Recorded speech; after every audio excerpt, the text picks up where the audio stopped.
Your Honor, it's number 90 on the calendar in the matter of Farkas versus Bull. Parties have been sworn in, Judge. You may be seated. Have a seat, ma'am. Mr. Farkas, if you tell me the story in as interesting a manner as you wrote it in your papers, it's going to be a fun morning. So, relax and tell me your story. Well, I was traveling westbound on Sunset Boulevard heading towards Highland. I get to the corner of Highland with a plan to make a right turn. I'm in the far right lane. The light changes. I move forward a foot or a yard. All of a sudden, bam! Mr. Bull over here smashes me from the middle lane of Sunset because he's decided to make a right turn onto Highland. So we pull into a strip center right nearby, and I'm reaching for my documents. I'm just trying to compose myself, and he saunters over to my window, and in his way, "Oh, I'm so sorry I did this. This is terrible. I had my mind on other things, and I'm getting a divorce." I'm saying, "Please, I don't want to know. Just let's go with the license and registration." So I look at his license. Getting a divorce? I just got married, so I gotta be getting a divorce. I'm going to get to you in a second. I read his license. Dwayne Xavier Bull. License expires in '95. Do you have insurance? No, this I don't have.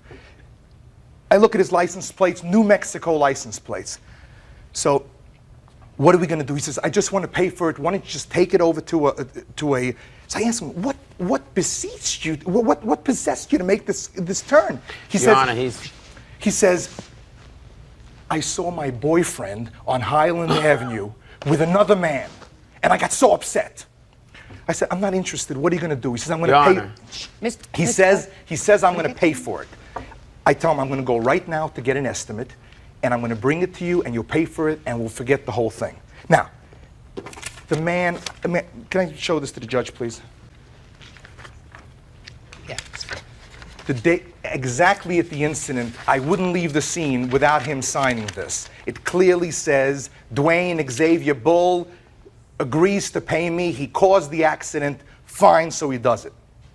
So what happens next? I call him and call him and call him. No answer. He gives me his pager. His salon is on Sunset. Following morning, I walk into his place of business. I walk in, and this young lady takes over. Divorce, marriage, the French woman, I don't know, but she starts, "Excuse me, I will handle this. Dwayne has no money." Well, that's good. That's good. What are we going to do? "But we want to fix your car, so we want you to take your car to Vahe." To who? Vahe. Vahe. So Vahe, the Armenian auto body repair. It's right. There's more documents to establish it. I pick up the telephone. I say, "I'm not leaving here till I speak to Vahe," so it's perfectly clear that Vahe fixes my car. He pays for it, and I go home. I call up Vahe. And I say, "Vahe, do we understand each other? Dwayne Xavier Bull, I'm going to bring my car to Jenemsveld in the valley somewhere, and you should only know where, I don't know where it is. You have to take a cow to get there. So, Vahe, do we understand each other? You're going to fix the car, and Dwayne Xavier Bull is going to pay for it." He says, "No problem. We know Dwayne. You bring your car. You'll be very happy."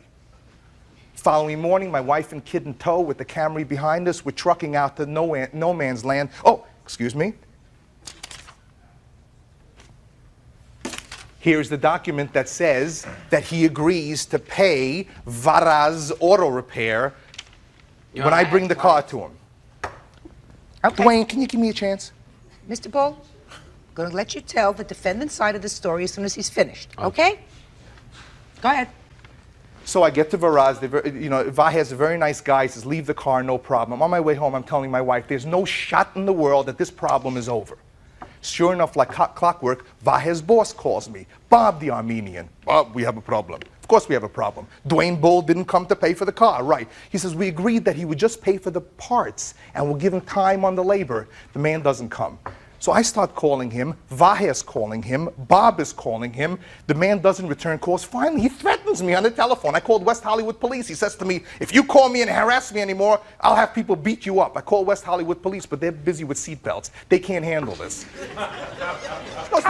How long are you in California, sir? Not long. How long were you in California at the time of this accident? Unfortunately, only about 60 or 90 days, and although it's not relevant to the case, 45 days before this incident, I move into a house on April 4th, and the following day I wake up in the morning and the house is on fire. I'm carrying my baby out in the fire at 2 o'clock in the morning. And if I make, oh yes, we heard it enough. Well, here's an official document from the fire department establishing that happened. I know it's not relevant. I'm sorry. It has nothing to do with the case. Okay, so did you get your car? I actually paid for it yesterday for a full month. I mean, this man wreaked havoc on my life. How much was the... $1,800. It was 19 at first. Excuse me. You want to pay 19? He changes Excuse his me. figures. The day I came to him in his salon, I showed him the first estimate that I told him I would get was for 18 and change. Varaz, his own people, estimated at 1,800. And that's what I paid for it. And $1,800. $1,800. So this is his own people. This is Vahez estimate. Okay, Mr. Bull, you've been anxious to tell me your side of the story. Now I'm prepared to hear you, sir. Judge Judy continues in a moment. Mr. Oh, you Farkas' and your car. papers. Come He on. agreed to pay for the repair. He never came by to pay for it. Paper. Real cases, real people. Judge Judy. Dwayne Bull, a Hollywood hair and makeup specialist, says his collision with actor Peter Farkas on Sunset Boulevard was Farkas's fault, and he shouldn't have to pay for the damage. Now I'm prepared to hear you, sir. Okay, Your Honor, the way I see it is, yes, he is correct. I was traveling west on Sunset Boulevard. Stop playing with the papers. Talk to me. Okay, I was just looking for a little document I wanted to show you as an exhibit. Okay, here it is. I was traveling west. Could you pass this to her, please? I was traveling west on Sunset Boulevard. Now, he was in the far right-hand turning lane, and it was 5 o'clock traffic. I truly believe that he was in that lane because on Sunset Boulevard, people get in that lane to speed to go fast. Your Honor, the way I was hit on the way my car personally was hit, if you look at the estimate, it was hit on my right side front door. Okay, so what I did was I put a signal to turn right. I think he was in this lane to go forward because he was not in our sight, nor did he have a signal. So you weren't He hit my car. You weren't in the far right lane, correct? No, I wasn't. Not. I signaled to go. You were not in the far right lane. You were in the center lane. Yes. No, the lane next to the far right lane. But he was in the far right lane. Yes, right. Exactly. So you went to make a right turn. No, I signaled to You make a went right to turn. make a right turn. Yes. And you were not in the far right lane. No. Right. You got out of the car. You went over to this gentleman. You signed a piece of paper indicating that you were prepared to pay for the damage. Right? Yes, I had not even had the car a day, okay? And yes, I was nervous because I did not have insurance. And yes, I was nervous. You didn't have because insurance. I didn't have insurance, and I didn't have a driver's license. That's right. Okay, so yes, I really was nervous. So you didn't want, listen to me. So I didn't want trouble with the police department. That's but right. not only that, he got personal with me. He asked me, was I gay, okay? And I responded, no, he was coming on to me at the time. And I played with the party too. Yes, I'm married, but of course I'm gonna play into it because I didn't want the police. And I felt if he thought I was gay, then maybe he liked me. It's obvious, he's Nelly.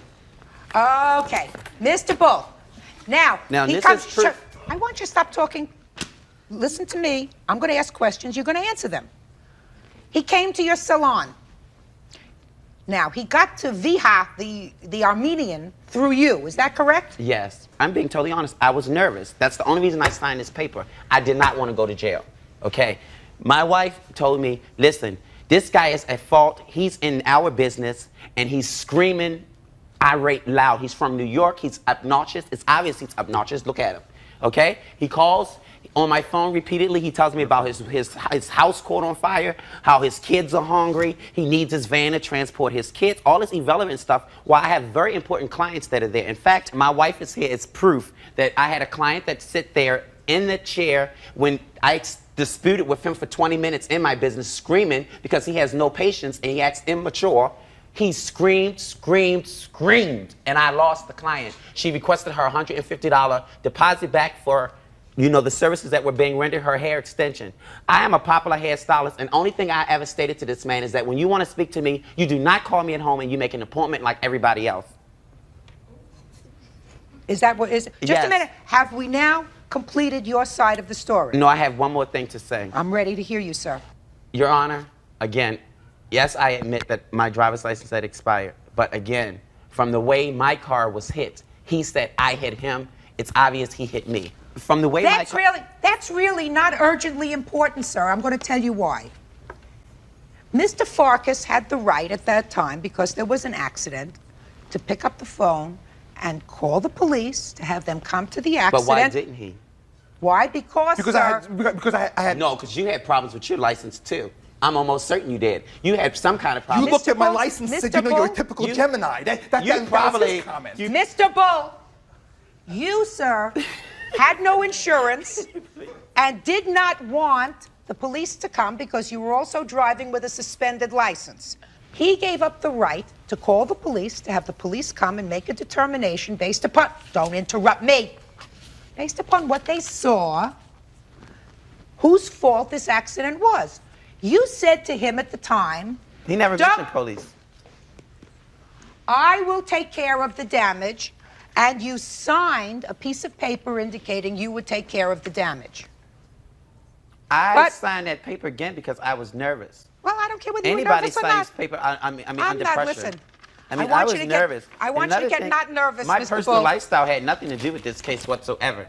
And for him to mention those things about my personal, I think that it was very irrelevant. And it's obvious that, again, from the way the position my car was hit, that it was his fault. But of course, he's not going to admit it. Okay. Your Honor, I was doing. And you did real I good. was doing the man a favor. Doing me a favor. He's telling me Mr. about Farkas. his wife Doing me a problems. favor. Telling me about the two-timing boyfriend. I mean, the man's got, you know, his sexual confidence. He's a menace on the road. Mr. Farkas, Mr. Farkas. I'm sorry. What the hell's so funny? Judge Judy continues in a moment. And later today, He has no idea what my feelings are if I like to ride bicycles. He doesn't know that about I me. dated him for 6 months. We've been friends for 9 months since then. Judge Judy is ready to rule. You're a Mr. joke. Farkas, you paid the $1,800 to have your I car did. fixed? Judgment in this case is for the plaintiff for the amount of $1,800. The defendant's counterclaim for harassment and all sorts of other things is dismissed. Thank you, Goodbye. Judge. Please are excused. You may step out. But you were very smart about getting those papers, because that's the only reason why you won this case. But other than that, she would have looked at it for my way. And another, I just think it's because you're blonde and blue-eyed. I am absolutely convinced that Mr. Bull had his name shortened. And now the next case. All parties on Ryder versus Pullman. Step forward. 30-year-old marketing director Kirk Ryder says he loaned his bicycle to his ex-boyfriend Klaus Pullman, and it was stolen. So now Klaus should pay. All right. Mr. Ryder, you say that you lent a bicycle to the defendant, and he had it in his possession for a long time, and then through his negligence, the bicycle was stolen. You want your money for the bicycle. Well, I wanted a new bicycle, basically. Did you And- lend him a new bicycle? Pardon me? No, I What wanted didn't you understand, sir? I wanted my bicycle back. Well, he couldn't give you your bicycle back. Right. So we entered So my into. question to you is, did you lend him a new bicycle? No, I did not. How old was the bicycle that you lent to him? The bicycle was 3 years old. And had you purchased it? No, How did you get it? it was. I inherited it from my best friend who died. And what kind of bicycle was this? It was a Univega Via Modego, 15-speed hybrid bicycle. What happened to a Schwinn? I don't know, Judge. Schwinns are more expensive now. Are they? Yeah. I'm glad to see if they're still in business. At least it doesn't date me. They are. All right. So you had the bicycle for how long before you lent it to him?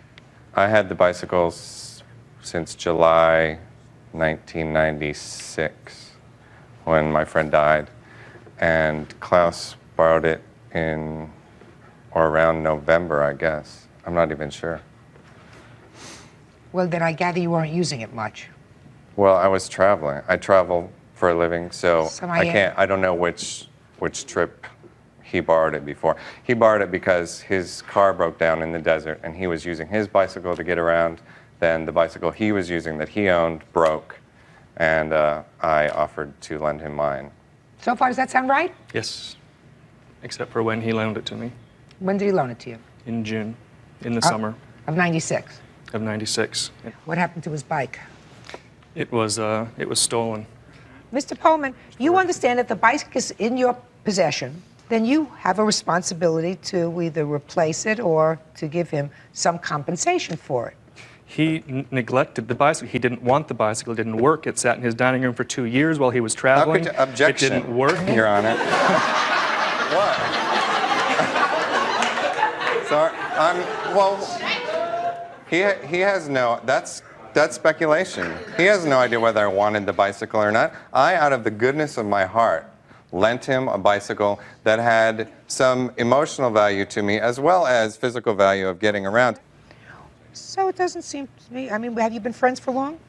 It's just too bad that this bicycle is presenting a problem to you. Why don't you just replace the bicycle?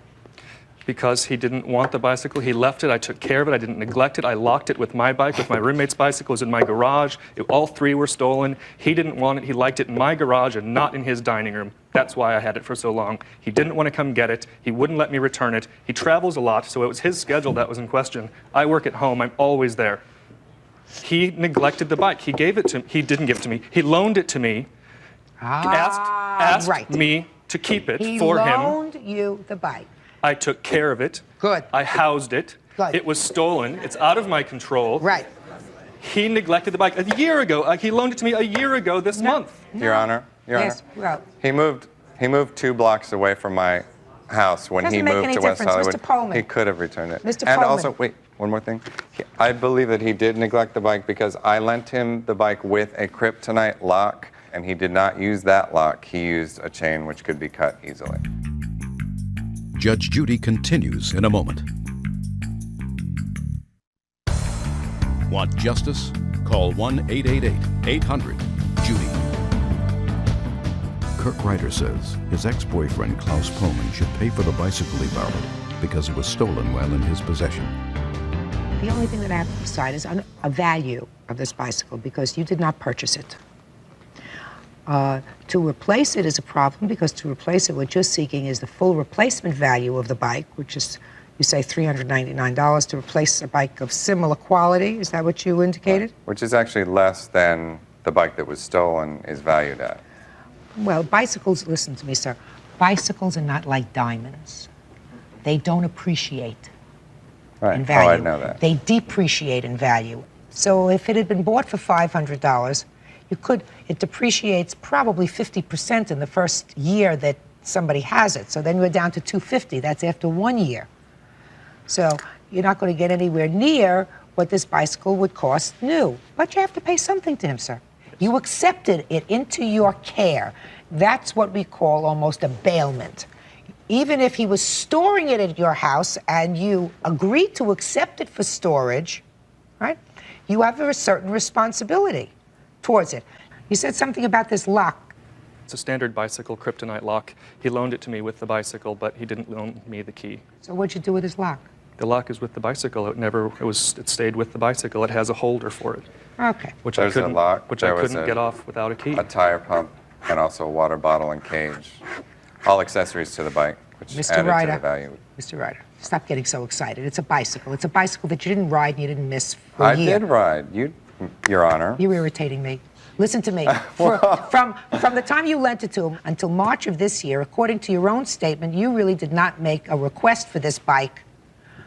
I made one request. Wait, so evidently No, it I wasn't made two. I made two. Evidently it wasn't something that was right at the forefront, the signpost on your face. You know, it was Well, I just didn't a ride piece. it because it wasn't in my possession. I had loaned it to a friend. That's why I was not riding the bicycle. And your friend is going to give you $150 that you can use towards purchasing a new bike. Judgment for the plaintiff in the amount of $150. That's all. Thank you, Your Honor. Excuse, you may step out. Judge Judy continues in a moment. This is case number 201 on the calendar in the matter of Boyer versus Mills. Parties have been sworn in, Your Honor. You may be seated. Have a seat, ma'am. Mr. Boyer, you're suing the defendant for $5,000. Yes, ma'am. Why don't you tell me why she owes you $5,000? Well, it all started when I had a financial ad running in the newspaper When was this? back in spring of 1994 for personal loans. I'm an investor, and she answered the ad asking for a loan. And I said, well, you really didn't qualify for the loan.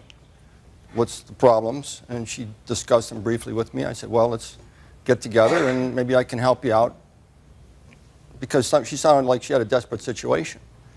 Am I correct, Mr. Boyer, that in 1994 you began to have a relationship with Miss Mills? Yes, we did. And she lived in your home occasionally, is that right? Well, she moved in. Yes. And in 1994, sir, how old were you? Well, I was 58. You were 58. And how old were you, Miss Mills, in 1994? I was 18, turning 19. You were 18. Did you feel uncomfortable about that, Mr. Boyer? Not really.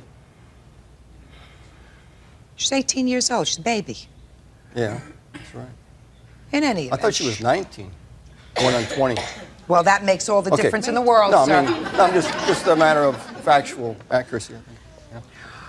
In any event, from a reading of your complaint over the years, you helped her financially and supported her, is that right? At certain points of time, yes. Well, she lived in your house and you paid the Well, rent? it was really like in 3 different stages. First of all, if you want to call this the sugar daddy stage, it was only 4 months. Well, I'm glad you did, so I Well, didn't have you know, to. I just put it all on the table. That was the first 4 months. I played by the sugar daddy rules. She didn't play by the princess rules. In other words, I did Why don't you everything I explain felt. that? Just a second. I'm a little stupid, so why don't you explain that to me? Okay. I fully supported her, got a car for her use, paid her tuition in school. I was trying to get her, be a bridge for her to get from when she was, when I first met her, which was down and out big time, to getting through school, getting through her surgical technology school, being successful, and treating her like a first-class girl during that period. And I was there to carry it all the way through. I don't think she saw it the same way, because she had boyfriends on her side. She was having sex with other guys. She brought home an STD for me. Thank you very much. Sexually transmitted disease. And I told her to pack up and get out. And I gave her some big money to go back to Alabama so she could get there safe and sound. None of the debts I'm asking for her to repay occurred during that period of time. They occurred much later. When she wanted to come to my house, she was begging me to come to my house. I said, okay, but not on the same terms. You work your part-time, I'll help you through school, furnish free rent and food. During that second period of time, sir, did you have sexual relations with the defendant? Occasionally, although I backed off, and she was wondering why, because... The word is occasionally. Occasionally, yeah. Okay, so she was 19, 20, and you were close to 60 at the time. Yeah, approximately. Okay. And is that the period of time that you're talking about, these when loans were made to her? That's right. What were the loans for? She had a real bad habit on the telephone, long-distance phone calls. After I cut her off, she went to her sister, got her calling card, ran up $600 in 2 months. I talked to her sister, so I know. She comes, so now she has no way to make calls. So she makes third-party calls, and the third party doesn't know that she's making these calls, charging her number, charging to their number. I get the phone bill 3 months later for March calls. It's a June phone bill. She says, oh, I'm going to pay you. As soon as I call her, she says, oh, I'll pay you. So she never paid me, so that's number one. Okay, this is very simple. She billed them to a third party. The third party ultimately said, I'm not accepting the charges. They billed them back to the phone, your phone in your house. This is after she already moved out. Okay. I really should be right up front with you. I find your initial position really very unsympathetic. Do you understand me? Sure. You know, I mean, it's a court, and we're bound by certain rules. If she owes you money, you're going to get that money. But I find a 60-year-old guy playing a sugar daddy to an 18, 19-year-old girl, it's sort of, you get what you deserve. That's the way I feel. Now, she may have been a pretty savvy 18, 19-year-old girl, but even a pretty savvy 18, 19-year-old girl is still a baby. She's fully very cooked. street smart. Street smart, yes, And- but not fully cooked, sir. And not fully cooked. So, But- I mean, you played But if she sugar wants daddy. to You played sugar daddy, and sometimes there's a meltdown, and you get your fingers burned. If she wants to accept that role in my life, then she should do it right and not be having sex with all these different guys and having all these different guys call the house. How long am I supposed to put up with this stuff? and be right and be It's good one to of the her. problems that you face, sir, when you're 60 and you fool around with somebody who's young enough to be your Okay, grandchild. that second period. All right? Hey, I know their age. What else? I got that. What else does she owe you Doesn't for? mean I'm still not a man. Come. 60 years old, I'm still a man. I'm much more capable than a lot of punks out there living with their mothers, and they're sleeping with these girls. At least I can take care of business. Tell me about it. And I can do everything they can do, and maybe better. Judge Judy continues in a moment. I knew it was going to come down to this lowest common denominator, sex with a young girl. Big deal. Man, they should have it so good. Real cases, real people. Judge Judy. Demetria Mills says 60-year-old retired aerospace executive George Boyer knew she had another boyfriend when they made their sugar daddy arrangement. What else? Next one, she wrecked my Porsche, making an illegal U-turn. I'm not considering that she's wrecking your Porsche, sir. Did she agree to pay you for it? She agreed to pay me for it. Did you ever agree to She pay told her relative she'd pay for it. Shh. Did she ever agree with you? Yes. When? After it was wrecked. She came home feeling real bad. Let me see the loan agreement that she made with you. There it is right that here. I'm going to look at. There it is right here. It's itemized on page 3. All right. She agreed to pay this back. Just a minute. And she knew she owed it to me. This is during the second period, and I was not playing sugar daddy during that period. I was just helping her out.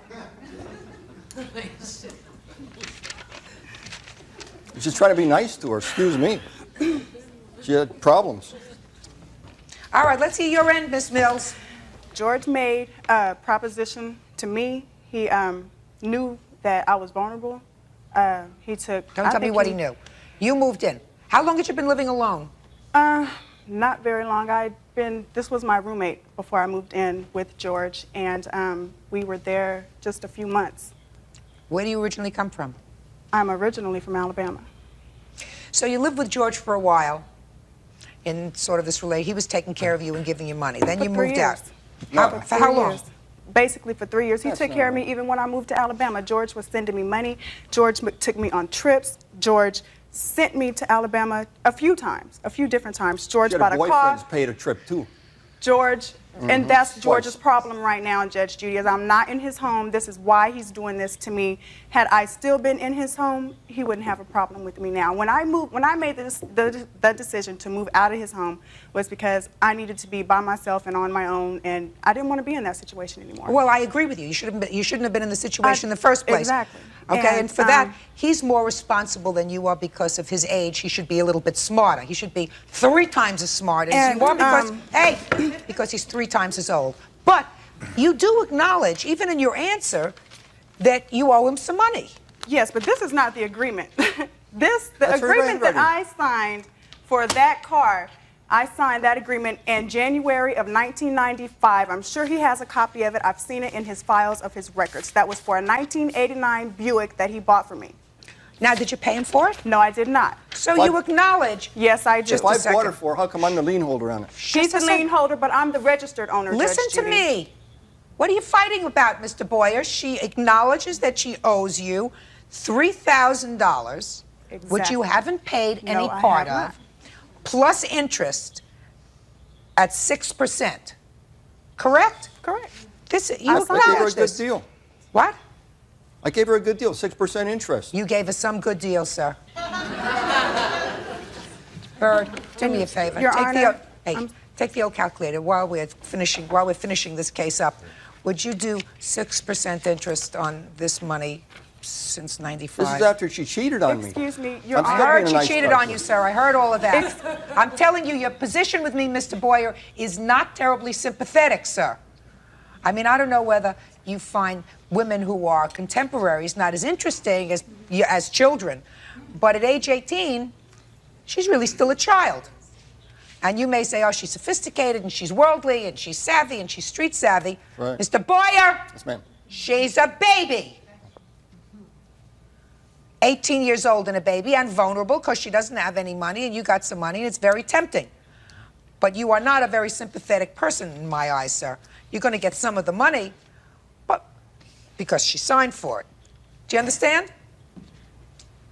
But the rest of the stuff, I'm not so sure about. Excuse me, Judge Judy? What? You know, everything besides that car that George did for me because he wanted to do it. I mean, for 3 years, I'm 23 now, just turned 23 Friday. Would somebody do that kind of stuff for 3 years if they did not want to? Miss Mills, I haven't gotten to you yet. You are a beautiful, seemingly intelligent young woman who should have more pride in herself, even when you're 18, to sell your body for money, which is what you did. That's what you did. That's being no different than a prostitute.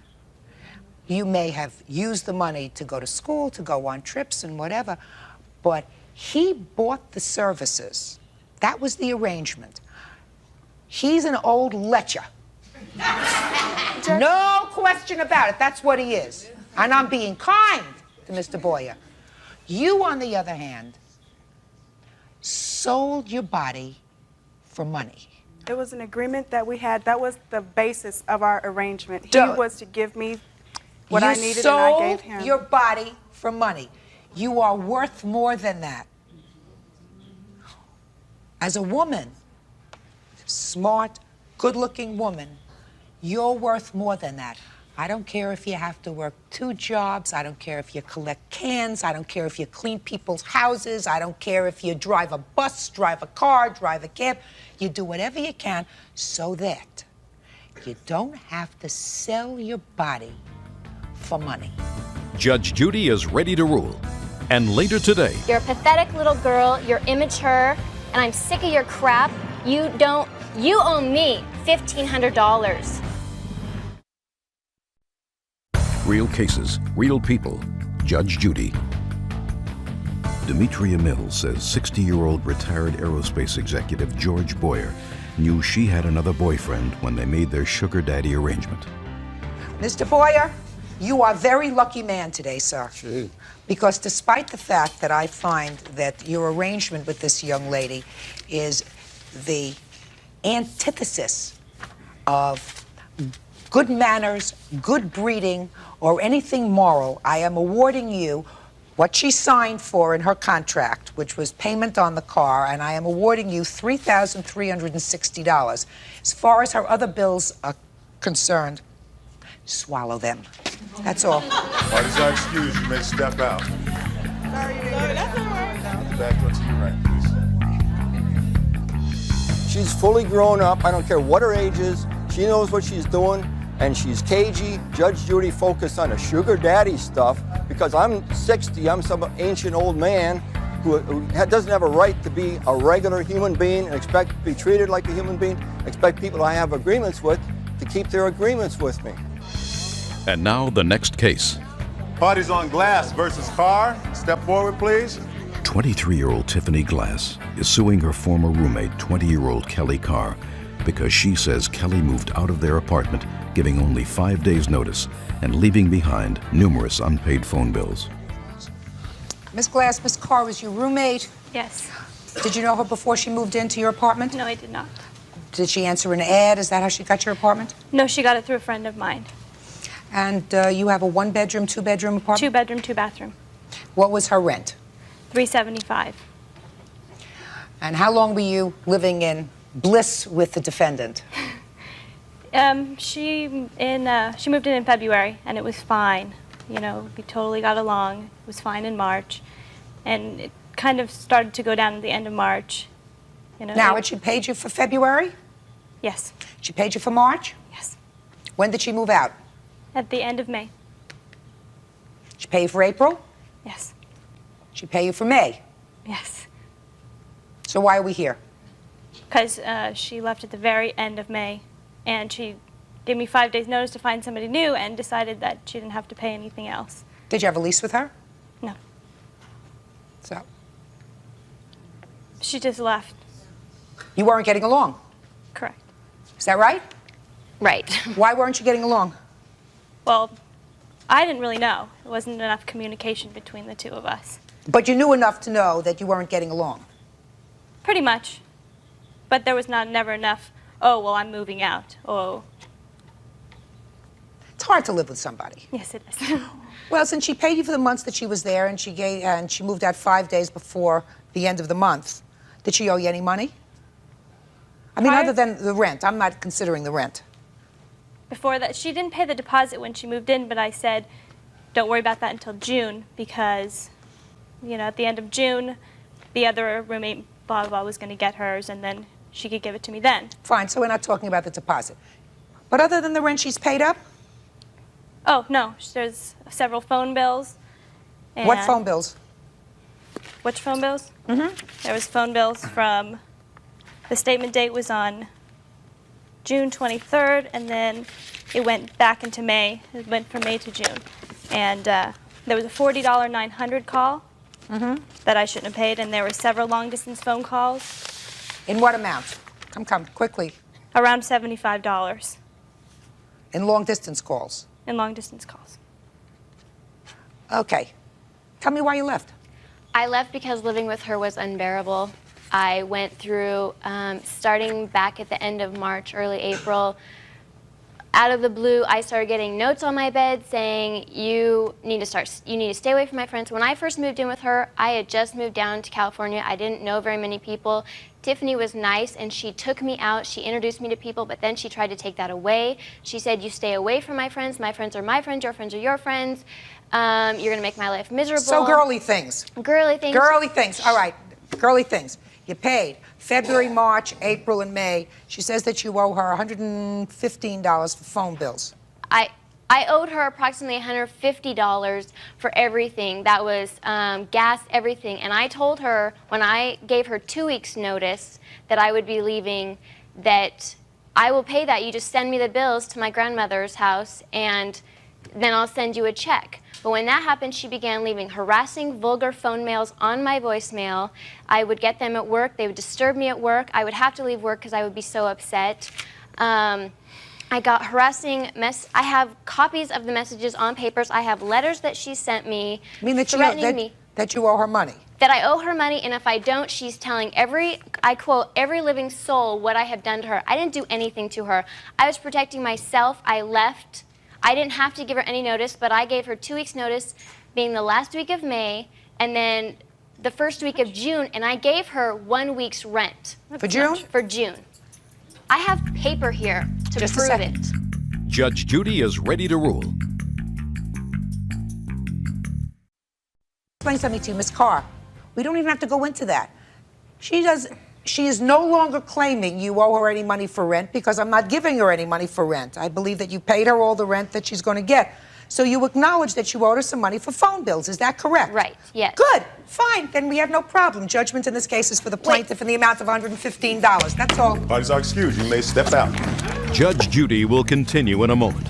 And on the next Judge... This is number 178 on the calendar in the matter of Cox versus Tagliabue. Parties have been sworn in, Judge. You may be seated. Have a seat, please. Ms. Cox, this is your uncle. Yes. And who are you? I'm Joe's wife. Your grandmother, your mother, passed away. Yes. According to your complaint, your grandmother, with whom you enjoyed a lovely relationship, promised you Her vehicle, of whichever it may be, when she passed away, which is a 91 Thunderbird. When did she make this promise to you?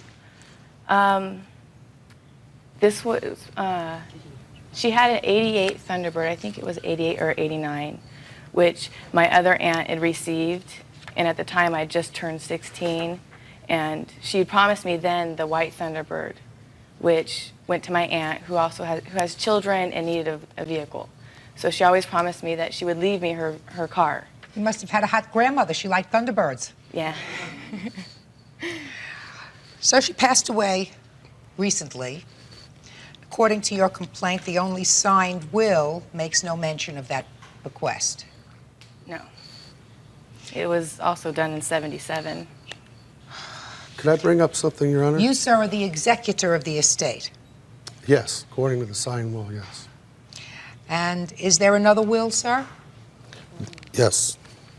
This is a will that we received from a attorney that said that from the discussion I had with my sister, Deborah, which is Wendy's mother, that he had told her that... Just, you can't tell me all these things. This is all hearsay. You received another will. Yes. That is unsigned. That's the will. Okay, and this was executed in 1992. Yes. All right, so let me understand this. We have a 1977 will which makes no mention, that is signed. Yes. And makes no mention of this car bequest. Then you have a 1992 will, which according to the plaintiff does discuss the car. Yes. Let me just take a look at it. Mr. Taglavor, were you satisfied that your mother had, in fact, in 1992, had a change of heart, despite the fact that you didn't sign this will? Yes, I didn't know it. Yes. Could you sit down, please? Just sit down. The answer is yes. Evidently there was some dispute that your mother had with somebody else, and she, in fact, changed her will. Yes. But did not sign it. As far as I know. As far as you know, didn't sign it. Right. Is there anything that you know about that I haven't said yet? Yes. Go ahead. In the hospital when my grandmother was dying, my husband, my mother, my uncle Bill, and her other son, and my mother, the executor on the second will, she was telling us that her phone book, bank receipts, her will, stuff for her funeral, everything was in her briefcase.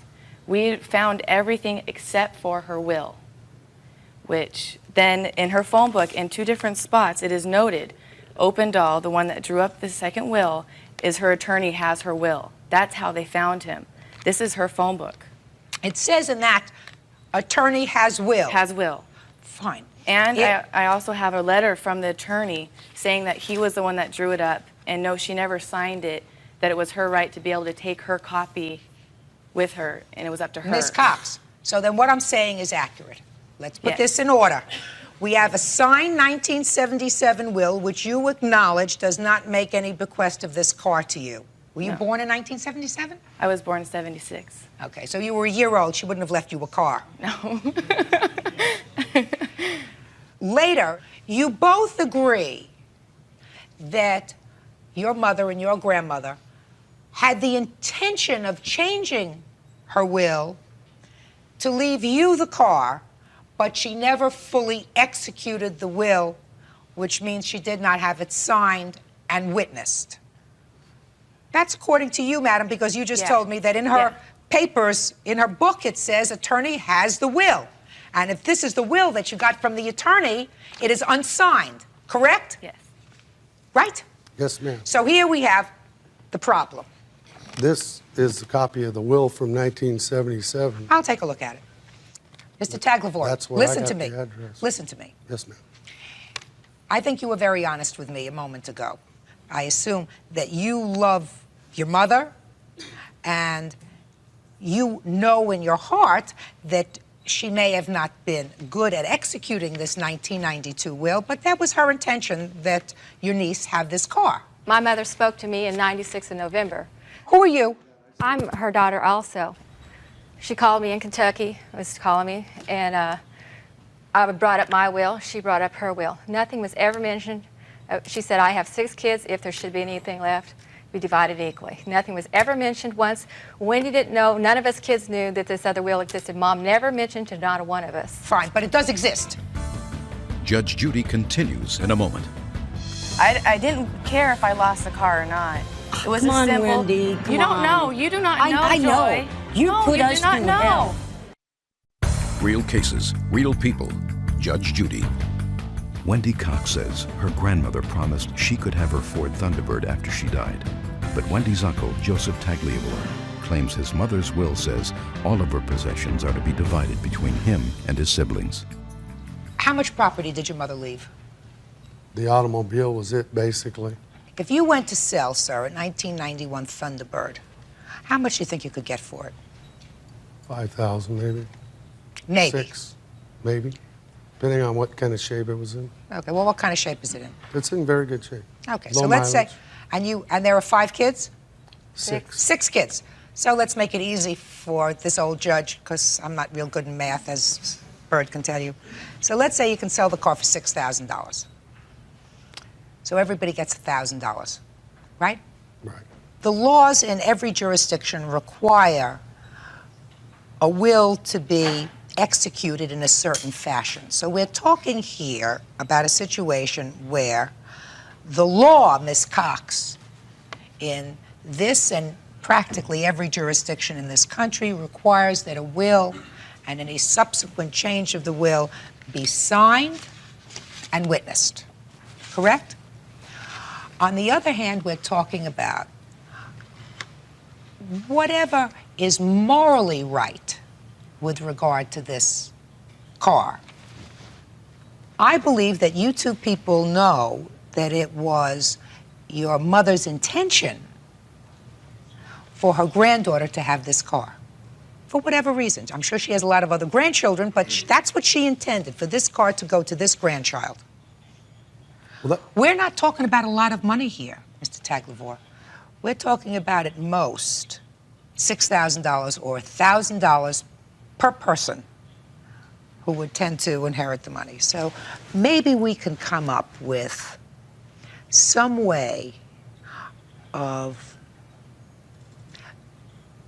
being fair to your mother's wishes and also being fair to you, consistent with this will, which is unsigned. Your Honor, I also have a letter from that attorney. So what? I don't need the attorney. They don't dispute that. Ms. Cox, relax. Okay, but... Relax. They don't dispute no, that this... I was just wondering if that would be... I know it's not signed. I'm just wondering if he No, can't I be a don't read witness, letters can from he? attorneys. If you want a witness here, you have to have a witness here. Okay. What I started to say to you is perhaps we can come up with something that is fair, reasonably fair to each side. Would it be fair for Ms. Cox to have use of this car until she decides to sell it, and when she decides to sell it, the proceeds of the sale of that car are distributed among the 6 of you? So that in some way, the last wishes of your mother would be honored. Would that be reasonable? I don't know. I don't know what to do. Well, I'm telling you, sir. You don't understand the whole story, I don't believe. Well, I'll listen to the whole story. This started years ago when my mother first told me. She told me, you make sure that you take care of your brother James, which is on that will. In 1977. Long before then. But if anything happened to her, she said, you make sure that he gets his share of whatever is left because he will not take care of it himself. The money would mean a lot to him. It doesn't mean anything to me. My sister, nobody else in the family, you know, $1,000, like you say, is not much money. so what's James's problem? He's like one step from homeless, pretty much. Is there something physically wrong with him, or does he have an alcohol or a drug problem? No, he's partially disabled. He lives on state aid and stuff like that. So he has money from Social Security disability. Right.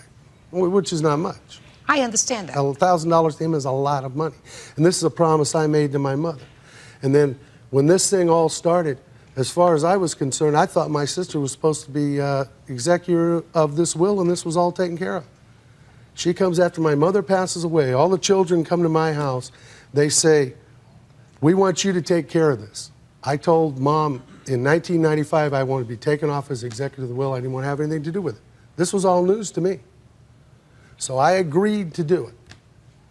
Then we started searching and finding stuff.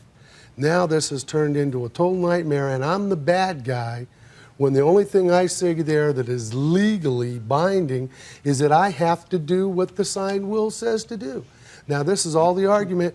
This is all the bull that I have got from my family. Sure, because for doing what I was told to do by the law and asked to do by my siblings. Well, you're right, Mr. Taglavor. You, unfortunately, are placed in that responsibility because it's not just you, but you have 5 siblings that you have to deal with, too. Right, and my sister Paula says there's another will that leaves her the car. An orthographic will that she cannot find witnesses to. There's wills floating all over this place. But Listen, none of them are signed there are a lot except of for wills, but no one. property. Right. You know, a lot of wills, but one old And there's Thunderbird. nothing but a car.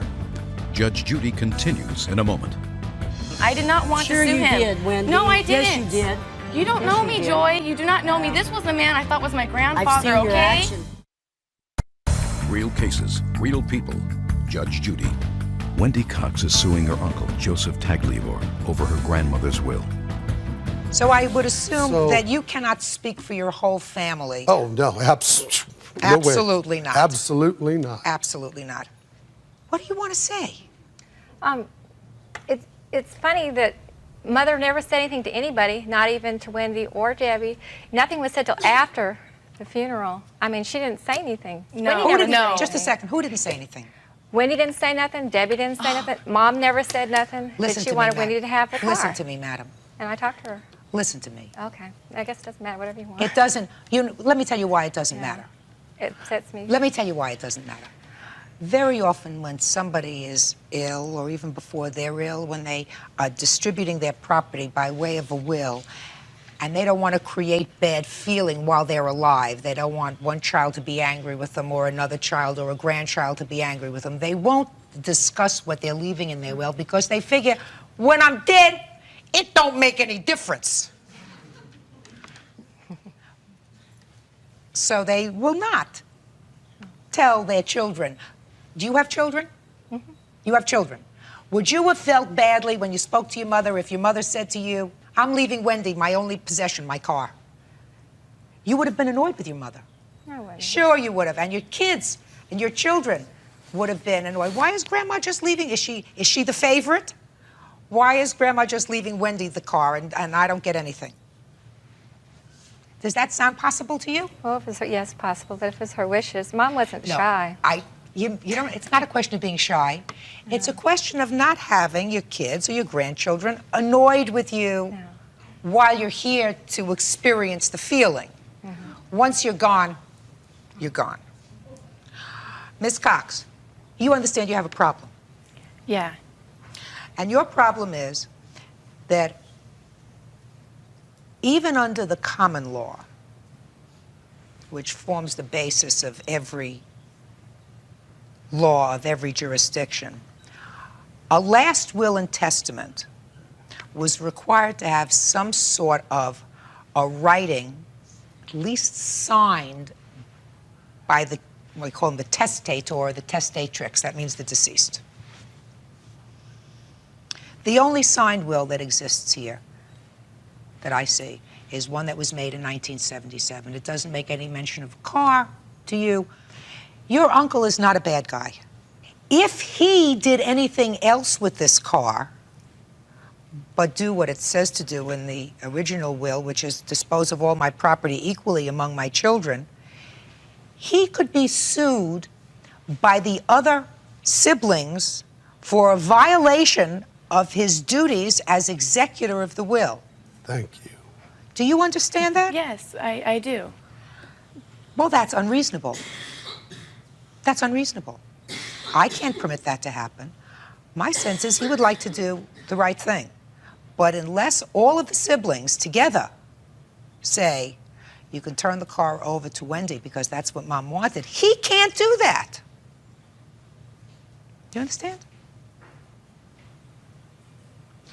What I think is too bad is that if all the siblings understand that this was Mom's request, and all we're talking about really is $1,000 that you were concerned about for James, because that would mean a lot to him, well, maybe Wendy here would say, I'll give James $1,000, give me the car. My mother, the executor on the second will, which my uncle is not even in.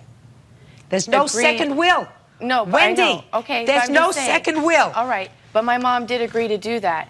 My mom was willing to give my Uncle James $1,000 to make sure he was taken care of, because she loves her brother. It has nothing to do with the Thunderbird. This is a very good lesson to $1,000, everybody. This is ridiculous. It's a very good lesson to everybody. None of us feel that tomorrow is our last day, so we all tend to put off taking care of business, which keeps things orderly and organized in our lives and prevents this kind of thing happening to a family.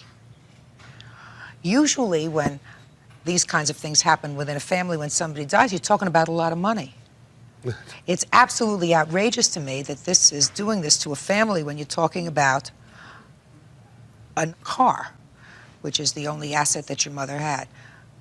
So people who don't take care of their business by keeping abreast of what property they have and how they want to dispose of it and making clear dispositions of that property before they die are not doing their families a favor. Judge Judy is ready to rule.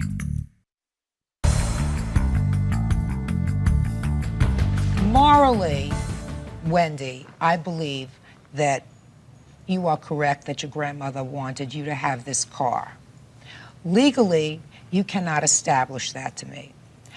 Moreover, I honestly believe, after speaking to your uncle, that if he had his druthers, he would give you this car. If it was a question of, listen, either the car is mine or it's Wendy's, he would say, you can have the car. He is not in that position. He stands in what we call a fiduciary relationship to his other siblings. He represents them. Unless there is a unity of spirit in that, among those 6 siblings, unless all of them say, give Wendy the car, despite the fact that that's not what your signed will says, he can be sued by them, and it ends up costing him $5,000 or $6,000, probably more with attorney's fees, because he'd have to hire an attorney to defend himself, and you would maybe get the car. So don't blame him. It's not his fault. It's really, unfortunately, your grandmother's fault, because she did not take care of business when she could have in 1992 by signing this will and having a fully executed copy. So this lawsuit is dismissed. Thank you. Parties are excused. You may step out. Out the back door to your right, please. 56 on the calendar in the matter of Green versus Jones. Parties have been sworn in. Judge, you may be seated. Thank you, Byrd. Ms. Green, I've read your complaint. According to the papers that you filed, you and Mr. Jones met, became romantically involved, and during your rather brief relationship, you made a lot of loans to him. Yes, that's right, Your Honor. He was needy. Yes. So you want your loans, this money back? Yes. Because you're no longer an item. That's correct. And for your part, sir, you have a rather interesting defense, and your defense is she was generous to a fault, right? Right. And that you did a lot of work around the house. Right. So, when did you meet him? How long did you see him? Did you live with him? And why did you start making these loans? Norman and I met in December of 1995, and at the time when we met, I owned a restaurant, and he owns a restaurant also. So we had a lot in common, and we were sharing various ideas and pros and cons and how difficult it was to actually be an entrepreneur. Several months after that, I was going on vacation for a week out of town, going skiing in Aspen. Norman volunteered to house sit at my house, which I said, okay, fine. And while I was gone, he not only house sat, but I gave him the keys to my car, and he stayed there for the week that I was gone. And so, a long story short, by the time I came back from Aspen, he still had the keys to the house and the car, and I kind of let him keep the keys. It didn't matter to me. And he started staying at my house on a regular basis, and he basically moved all of his clothes in, and he was living there. Shortly after that, then he said that he had some money that was stolen from him, which were the receipts from his business, and he asked me to make him a loan of $1,700. And he drew up some paperwork. I signed that. I wrote him a check for $1,700. What kind of paperwork? Actually, Your Honor, I do have a letter that was dated February 26 here. It's a letter from Norman explaining that he's having difficulty at his business. And the next page is a promissory note that Norman drew up explaining that he would repay me my $1,700 within 30 to 45 days, and he would make interest on it. And if he did not repay my loan, he would pay the full court costs involved.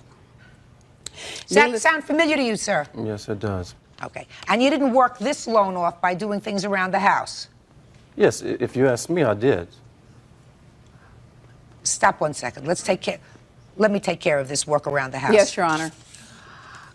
Mr. Jones, according to your answer, sir, which I have read very carefully, you list, I assume, the most important things that you did in the house. Is that right? That's right. You repaired a light fixture. How did you do that? I took the old fixture and put a new one in. He changed the bulb. No. Just a second. I just wanted to find out if what he was saying was he pulled apart the whole ceiling and No, the not the whole- walls not and the did the whole- rewiring in the house. Not the whole ceiling, but the light fixture I did take out and put a new one there. Yeah. You said you repaired the alarm system on the house. How'd you do that?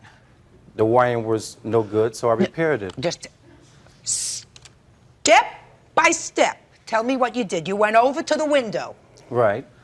Found the traces that come from the alarm system. They were broke, so I put new traces on the. No, I don't understand that. I've never done that kind of work. You found the tracers, which means you found the right wiring, the right the two wiring. wires, right? The wiring. And you put it all in, right? I put new wiring. Same thing, wires. Okay. Did that take about as long as changing the light fixture? Longer.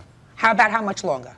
I have no idea how much longer. A half hour longer, 45 minutes longer, an hour longer? Give it a half hour longer. All right. So we have 5 minutes plus a half hour. That's 35 minutes. Then we have miscellaneous jobs around the house, such as repair to cabinets. What kind of repair to cabinets, sir? Broken hinges, knobs, these Like kind of things. what did you do? Broken hinges, so what'd you do? You took Put a new hin- hinges. Put a new hinge on. How many cabinets did you put new hinges on? No, 4 or 5. How much do you think all this work that you did is worth, sir? First of all, no one can pay me what I'm worth. How much do you think all this was worth? All this work. $50? $60? $500.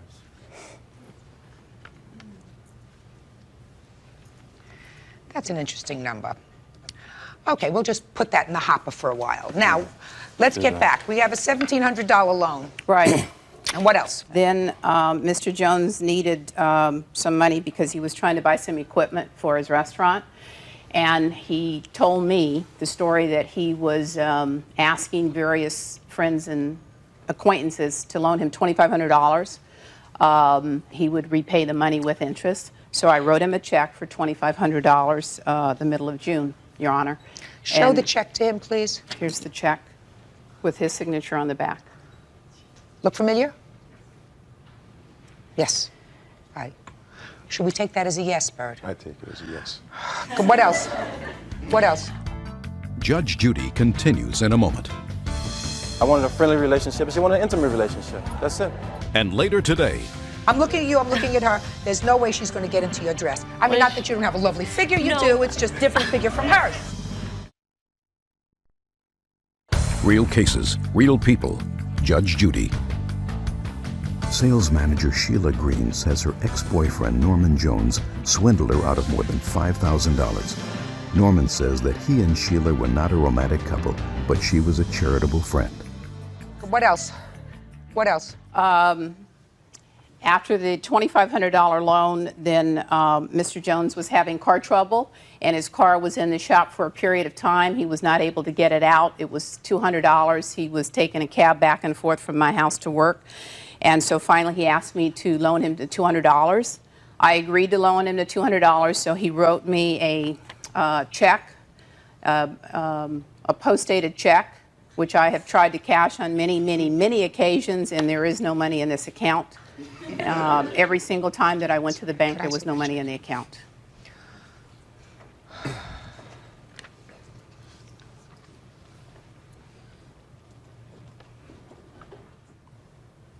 show him this check, would you? Thank you. No money in the account? Yes, there's money in the account. Now, he moved out? Well, what happened, again, there were some other loans after that, Your Honor.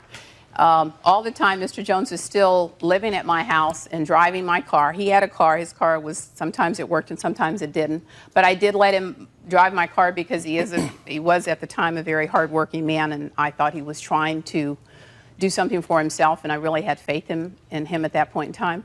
However, over a period of time, he started staying out later and later. He was always out, and he always had these business meetings or these dinners and whatever. He stayed out later and later, and it got to the point where he was staying out all night.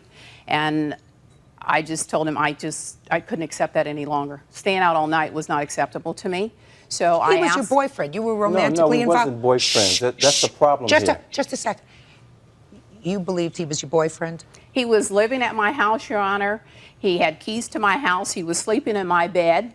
No, I never slept in your bed. I never slept in your bed. I never Norman, slept in your bed. let's I not go there. I listen, slept in the let's room not, or no, on the you couch. did Yes, not. Miss yes, I Green, did. Miss Green.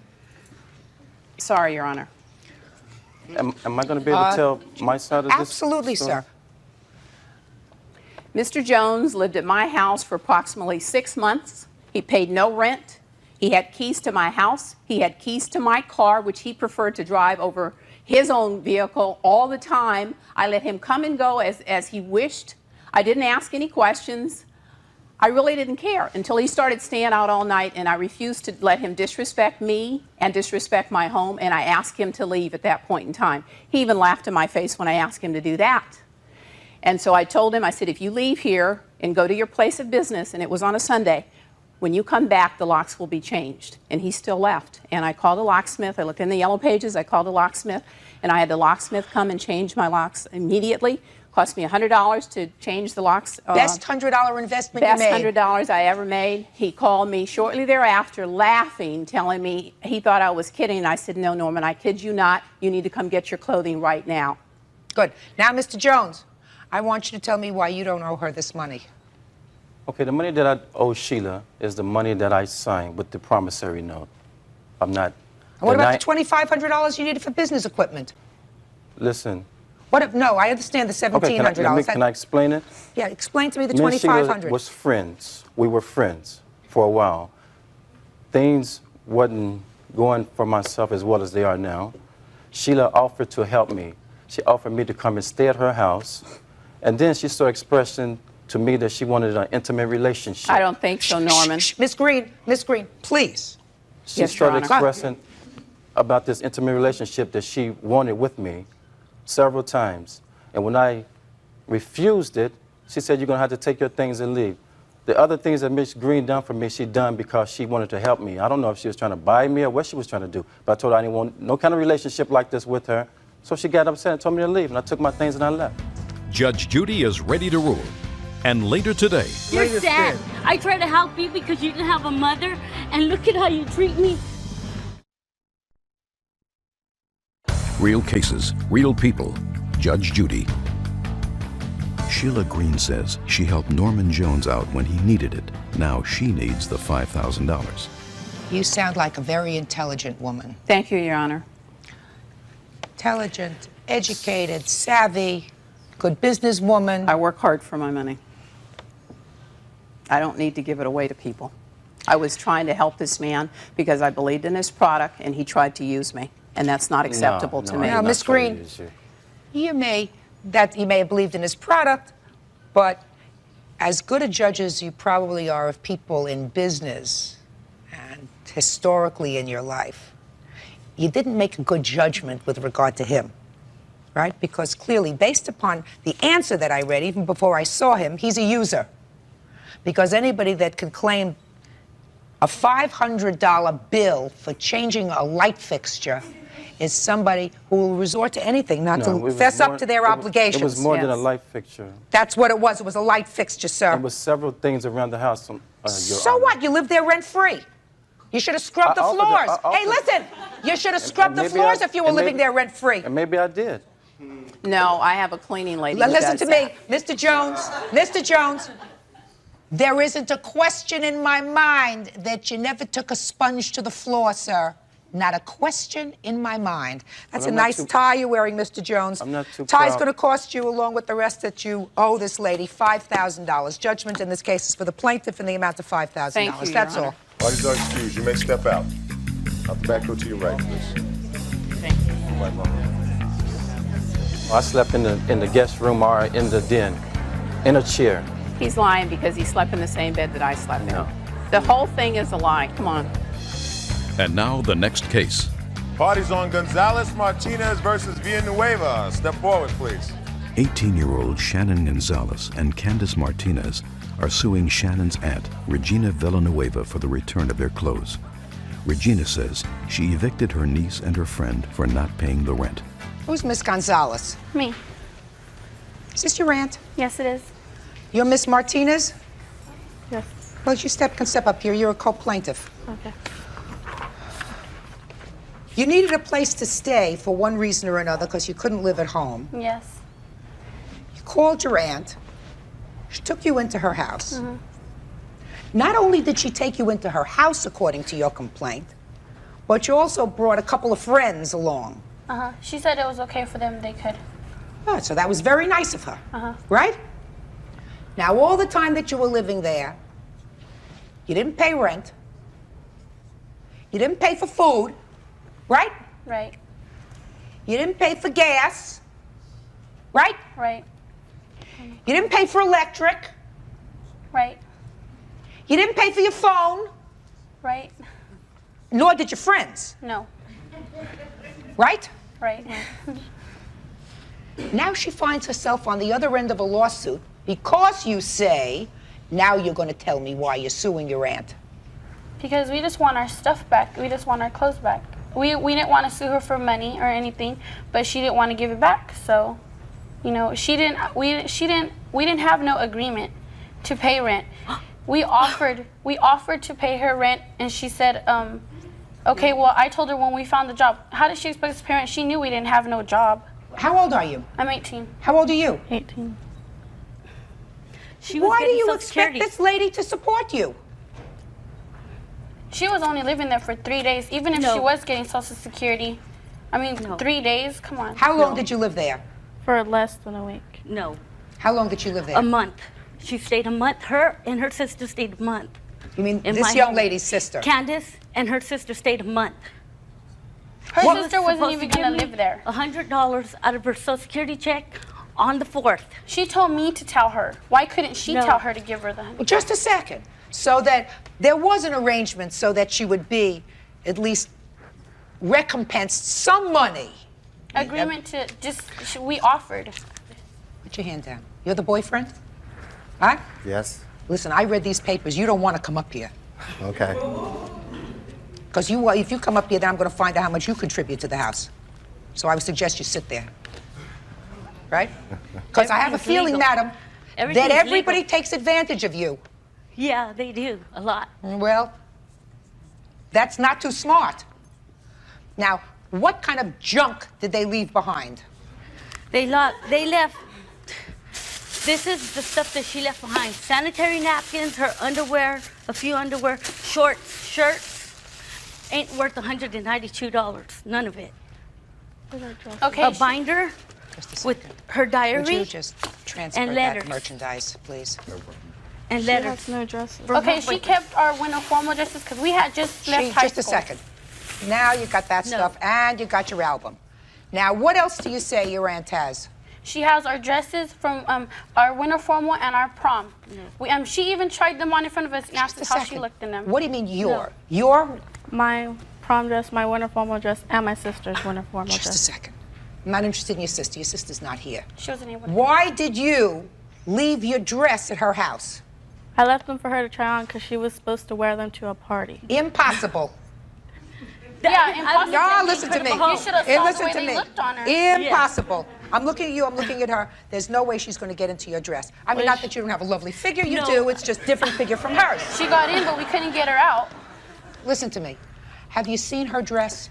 I've seen them when she showed me them the first day, and I told her it was cute of them to think they would fit me. The dresses would not fit me. Have you seen their dresses after she moved out of the house? No. No. Why would you leave your dress in the house? Because I was supposed to go back and get them. Well, no, that's not an answer. I've already told you that I consider this whole lawsuit very ungrateful on your part. Why couldn't she just give us our stuff back? We went over there with the cops and everything. She didn't. You want went to over give with back. the cops What, to your aunt's house, who opened her door and let you in the house and said, here's my home, here's my food, here's my everything. Well, she could give us our clothes. We were going to leave it. We got along fine until she didn't want to give us our stuff back. You just, listen, are you double talking me? Do I look dumb to you? Judge Judy will continue in a moment.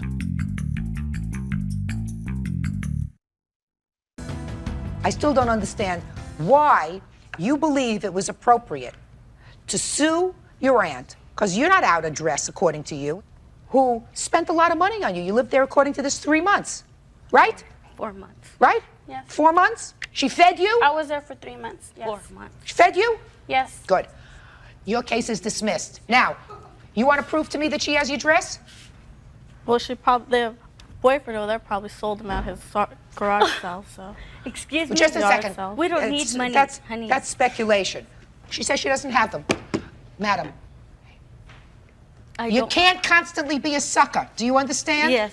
You understand? I'm not doing this That anymore means for families. for anybody. Anyone. For anybody. This case is dismissed. Parties are excused. You may step out. Can we leave the stuff here, Chum? Back door to your right. Judge Judy. 251 on the calendar in the matter of Hipsher versus Lemos. Parties have been sworn in. Judge, you may be seated. Have a seat, ma'am. Gentlemen, have a seat. This is a really interesting case. Miss Hipsher, this is your dog, Buddy. That's my dog, Buddy. Don't cry yet, okay? Because you have to tell me what happened. I know. So take a deep breath. You want some water?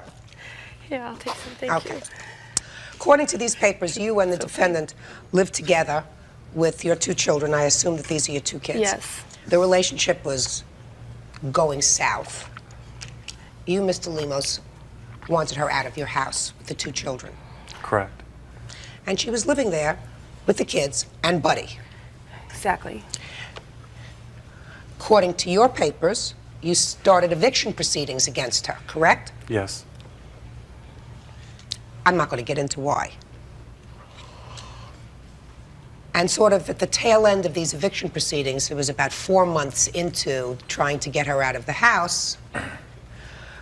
According to your answer, you went over to the house and took her dog, right? Correct. You say you have a good reason for going over and taking the dog, but you took her dog. She didn't know where the dog was for how long? 2.5 years. And you had seen him during those 2.5 years? I have telephone records otherwise and stuff to prove that him and I were in communication over the telephone, visiting each other at each other's homes, the whole 9 yards. Had you discussed Buddy? Yes, a lot. When you came home and found Buddy missing, what did you do? I immediately called John at his mom's house and stuff, and at which time he told me that he had no idea where my dog was. He had no inclination of, he says, Irene, I'm sorry, but no, I didn't have anything to do with that. I feel really bad. Made it sound like really personal and stuff. So I went, other than to the Contra Costa County Animal Control, and I set up, that's when I started setting up the missing reports or otherwise and stuff. I searched the premises, went around the blocks, went around all streets, even made up signs. But that's my family member. That's okay. How long had you had Buddy at that time? I had Buddy for 7 years before John took him. Okay. Now, how did you ultimately find out that Mr. Lemos had your dog? My son Joshua was playing with his new girlfriend's son. I have no idea what his name was, but he had mentioned, Joshua asked his son, how many dogs does John have? And the boy came back with 2. Well, John automatically saw that the conversation was happening, pulled away the child from my son and stuff and told him, no, you gotta whatever, took him back, and then when the 2 confronted again, the 2 children, the boy says, oh no, I made a mistake. John only has 1 dog. He has Zeus. So then your son came home and told this to you? Exactly. Exactly. Okay. And this was at his house, place of residence. I was visiting the neighborhood. Okay, at his house, but not his mother's house. No. Which is where the dog finally ended up. Yes. You're his mother, correct? Yes. So tell me how you confronted him, ultimately. I went to his house and stuff. Neither one of these 2 people were home, and whenever I looked over the fence, that's where I saw Buddy. So you went to his mother's house? Yeah, and that's whenever I found out that's whenever because at first and stuff, I didn't let John know that what was being said between the kids or that I even questioned it. Because if I did, he would have just ultimately ran with my dog. So I took it upon myself and stuff without even questioning him or without saying anything to him. I showed up at his mom's house knowing that she was at work and he was at work, showed up and just peered over the fence. So then after you found out that they had your dog, what did you do? I went to the San Leandro Police Department and filed a case against him and stuff, which I have copies of or otherwise. It's 9711035. Okay. Did you call them and say, yes, I want my dog back? Later on that Who day. did you speak to? I spoke to John at first. I just hear her in the background saying how she's going to kill my dog before she gives him back to me. She's going to put my dog down. I could hear her screaming in the background, yes, John. And then all of a sudden and stuff, he's telling me and stuff. At first, it was a good conversation. It was like, oh, no, how you doing? Oh, yeah, yeah, yeah. And then all of a sudden, I asked him, I says, John, I says, I heard you had my dog. He says, Irene, I don't have your dog. I haven't seen him. I says, John, I was there. Ask your mom if I went by, because I went by her place of employment. She was standing outside, and I went by in a nice little cute little red car and stuff, and honked my horn, and she's all, not knowing who the hell I was, because I'm sure she would have given me the #1 finger first. But she waving at me and everything and stuff. I called it up. All right, Mr. Lemos. You took her dog, right? Yes, yes. I'll hear your story. Okay, the reason why I did take the dog was like the last 3 to 4 weeks before she finally got out of my house. She wasn't hardly even around at that time. All of her belongings were still there, but there was numerous times that I would go to my house, check on my house. We couldn't live together, of course, so I was staying at my mother's house. There was numerous times that I'd go out there and I would see that the dog had no food or water. And there was a couple of times that I had went out to my house, spent the night out there, and she never was there. I don't know where she was. I had no way of contacting her because I didn't know where she was, going from point A to point B. And so I had felt that the dog was being neglected because when I would go there, he wouldn't have any food or water. And I felt compassion for the dog, and I thought that I could give him a better home which she could provide, because the last 4 weeks, it seemed to me like she could have cared less about the dog, or even trying to get out of my house, for that matter. Mr. Lemos, I read your answer, sir. You know, judges are supposed to be able to relate to situations with a certain amount of common sense. Let me suggest to you what my common sense made from your answer. Let's pick a month. Let's say in December you decided to separate. She's living in your house with her 2 children. She says, I'm not moving now. You go down to municipal court, housing court, and file papers to have her evicted. She gets an extension of time. Is that what happened? That's exactly what I did. Because the judge looks at her 2 children, and says, I'm not going to put her out on the street tomorrow, even though it's his house. These people lived together for 2 years. She needs a little time to relocate. Meanwhile, you're getting more and more annoyed. So a month goes by, and 2 months go by, and you're getting hotter and hotter. And 3 months go by, and finally in month 4, you decide that the family pet is being neglected. So I'm going to take the family pet. Maybe next time, if you don't move, one of your children will be missing. Judge Judy continues in a moment. When John first took him, I was crying because he was my pal. And later today, I hope that in the future you have also you had make your problems, dream come so true and you really become that. This was not my dream. real cases, real people. Judge Judy. 32-year-old Irene Hipsher is suing her former fiancé, John Lemos, for stealing her pet dog, Buddy, and keeping him for over 2 years. John says he only took Buddy because Irene was neglecting the dog. Now, maybe your compassion for the dog was mixed with a little animus towards the plaintiff, but you have no right to take her animal. And then for 2.5 years, you lied to her. If you thought there was a legitimate question of animal neglect, you have the right to call authorities and say, this animal is being neglected. You didn't do that. How come? Well, at that particular time, before that period, she was still around with the dog. Up to the last of 3 to 4 weeks, I didn't see her that much anymore. So if you didn't see her that much anymore, I mean, as far the as her few being- times that you went by the house, sir, and the dog was there, why didn't you call animal control and say, look at this dog. It's all skin and bones. It hasn't been fed. It hasn't been watered. It's being neglected. Then they would have taken the dog. And in all probability, if you were a person who was responsible, you might have gotten her dog. But the dog wasn't skin and bones, right, sir? No, he wasn't. No. So the question is, now what do we do with Buddy? The dog is her dog. Yes. The dog belongs to her. He brought the dog to you? Madam. Yes. Why don't you step up here?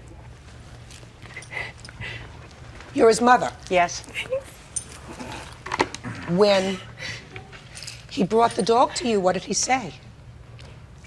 Just about what he told you, that he felt that the dog wasn't being treated right because there wasn't any food or water. And so he said that he felt that we could take care of the dog better, and he hadn't seen Irene. He didn't know where she was, so... And you didn't question it? No, I didn't. Did you tell her you took the dog? No. So you've become attached to the dog, too? Absolutely. But the dog is hers. I agree. So it has to go back to her. Yes. Period. That's the end of discussion. All right. Yes, sir. You know how she said it was being treated well? Her backyard was way worse than what we have now. They have apples all over the ground, not even grass. I don't even have an apple tree anymore. Well, they got rocks Tell me and your everything. name. Jason. Jason. Pimentel. You think this dog knows who you are? Yeah. Let me see. Let the dog go. Come on, buddy. Come here, buddy. Come here. Yes. Oh, yes. No, that's okay, boy. That's okay, boy. It's okay. That's okay. That's okay. Don't hit him too hard, Jason. Oh, yeah. That's okay, Bobby's. That's okay, Bobby dog. Yes, it is. Now, the question is, Mr. Lemos. Stay. You did the absolute wrong thing, and I think that you traumatized not only the plaintiff, she's an adult. Dog. But these two little kids, they weren't even there. That's all right. The dog's going to have to get used to, let the dog go. The dog's going to have to get used to your family all over again. But you traumatized two little children who were really innocents, and you traumatized them because you were annoyed that their mother wasn't moving out of your house fast enough. Buddy. True. Buddy. So, The kids weren't there the whole time. for want of a better word, sir, Buddy. you have to be punished. Buddy, come. So I'm going to punish you to the tune of $2,500. That's all. Parties are excused. Step out, please. Buddy. Out the back door to your right. Mama.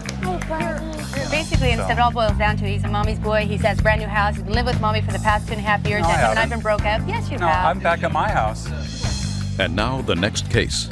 Parties on Innocente versus Sierra Olivia. Step forward, please. Actress Celeste Innocenti is suing playwright Jesus Sierra Oliva. She claims after he promised her the lead role in a play he was producing, the role was given to another actress. He says it was up to the director. This is a case about principle. Plus $100. Exactly.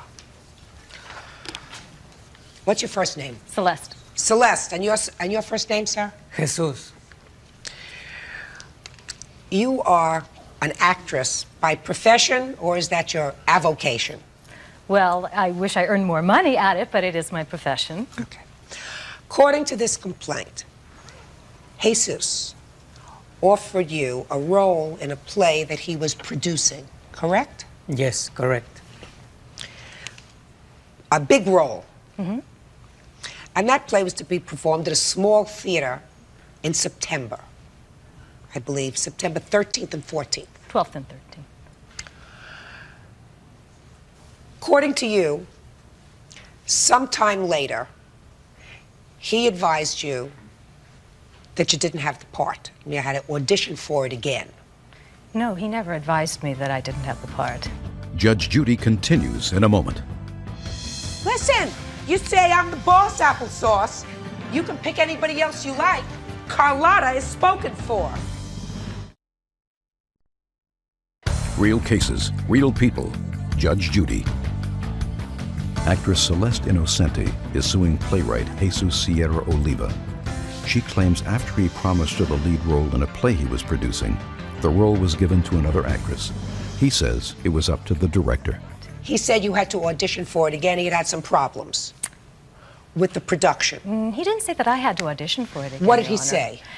He did say that auditions would be held. He left a message on my machine in late August, and then when I called him back, he said there were so many new parts and so many people had dropped out. He asked about my availability at that time. And then I told him, well, I'd been working on it for 2 months, and you have to understand, he initially called me to audition. He had gotten my name, and he said, well, you know, I heard you were a very good actress, and I would like you to audition. So at that point, having invested all this time and energy, I said yes. And in fact, the venue had been changed to a better theater, a more inconvenient date. But then I did say yes, I was still interested. So you did go and audition again? Well, no, the director, finally he had gotten a new director because the previous director had dropped out. So the director never did answer my calls or return my calls, and finally I did get a hold of him, and he said, well, rehearsals will begin on next Monday. This was September 1st, Labor Day, and then there will be every Monday and Tuesday until the performance. And then that Friday he called me back and said there were going to be auditions Saturday and Sunday, and I said, excuse me, auditions? I had been working on this role for 2 months, and Jesus had hired me to do this role. And he said, well, then come in and meet me. And then the next morning, being Princess Di's funeral day, I get in there. I was already depressed. I get in. I heard somebody reading for the role, and then I asked Jesus about it, and even then he said, oh, no, you are Mama Carlotta. And then he said, you are the best I've seen so far. And you know, at that point, the director still didn't, you know... Ultimately, he chose somebody else, the director. The director told me that Jesus had never told him that the role was precast. Okay. So he hired somebody else. Exactly, yes. And they had promised you a $100 stipend for this performance. Yes. You, sir, according to your answer, had some problems with the original production. Is that right?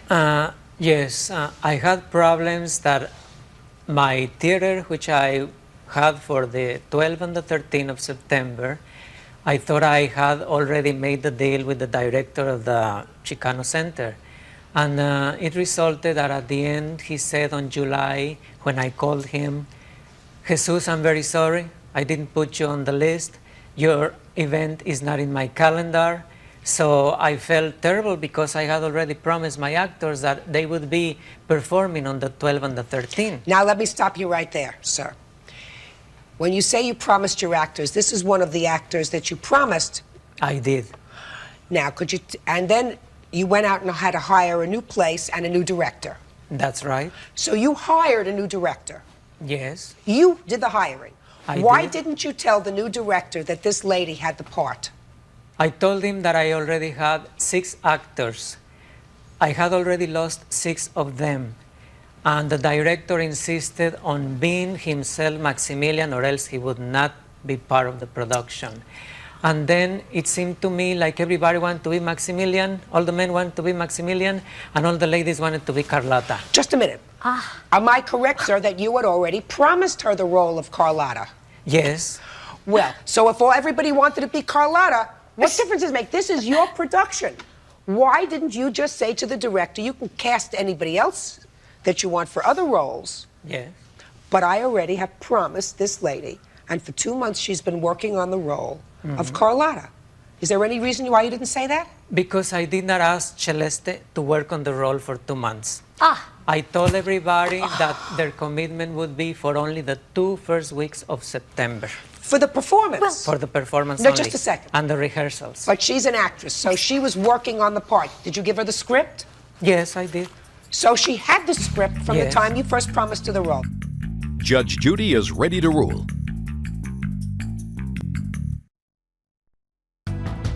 As far as I'm concerned, sir, you had an obligation when you hired a new director to tell him that at least one of these parts was already promised to this lady because you had given your word to her.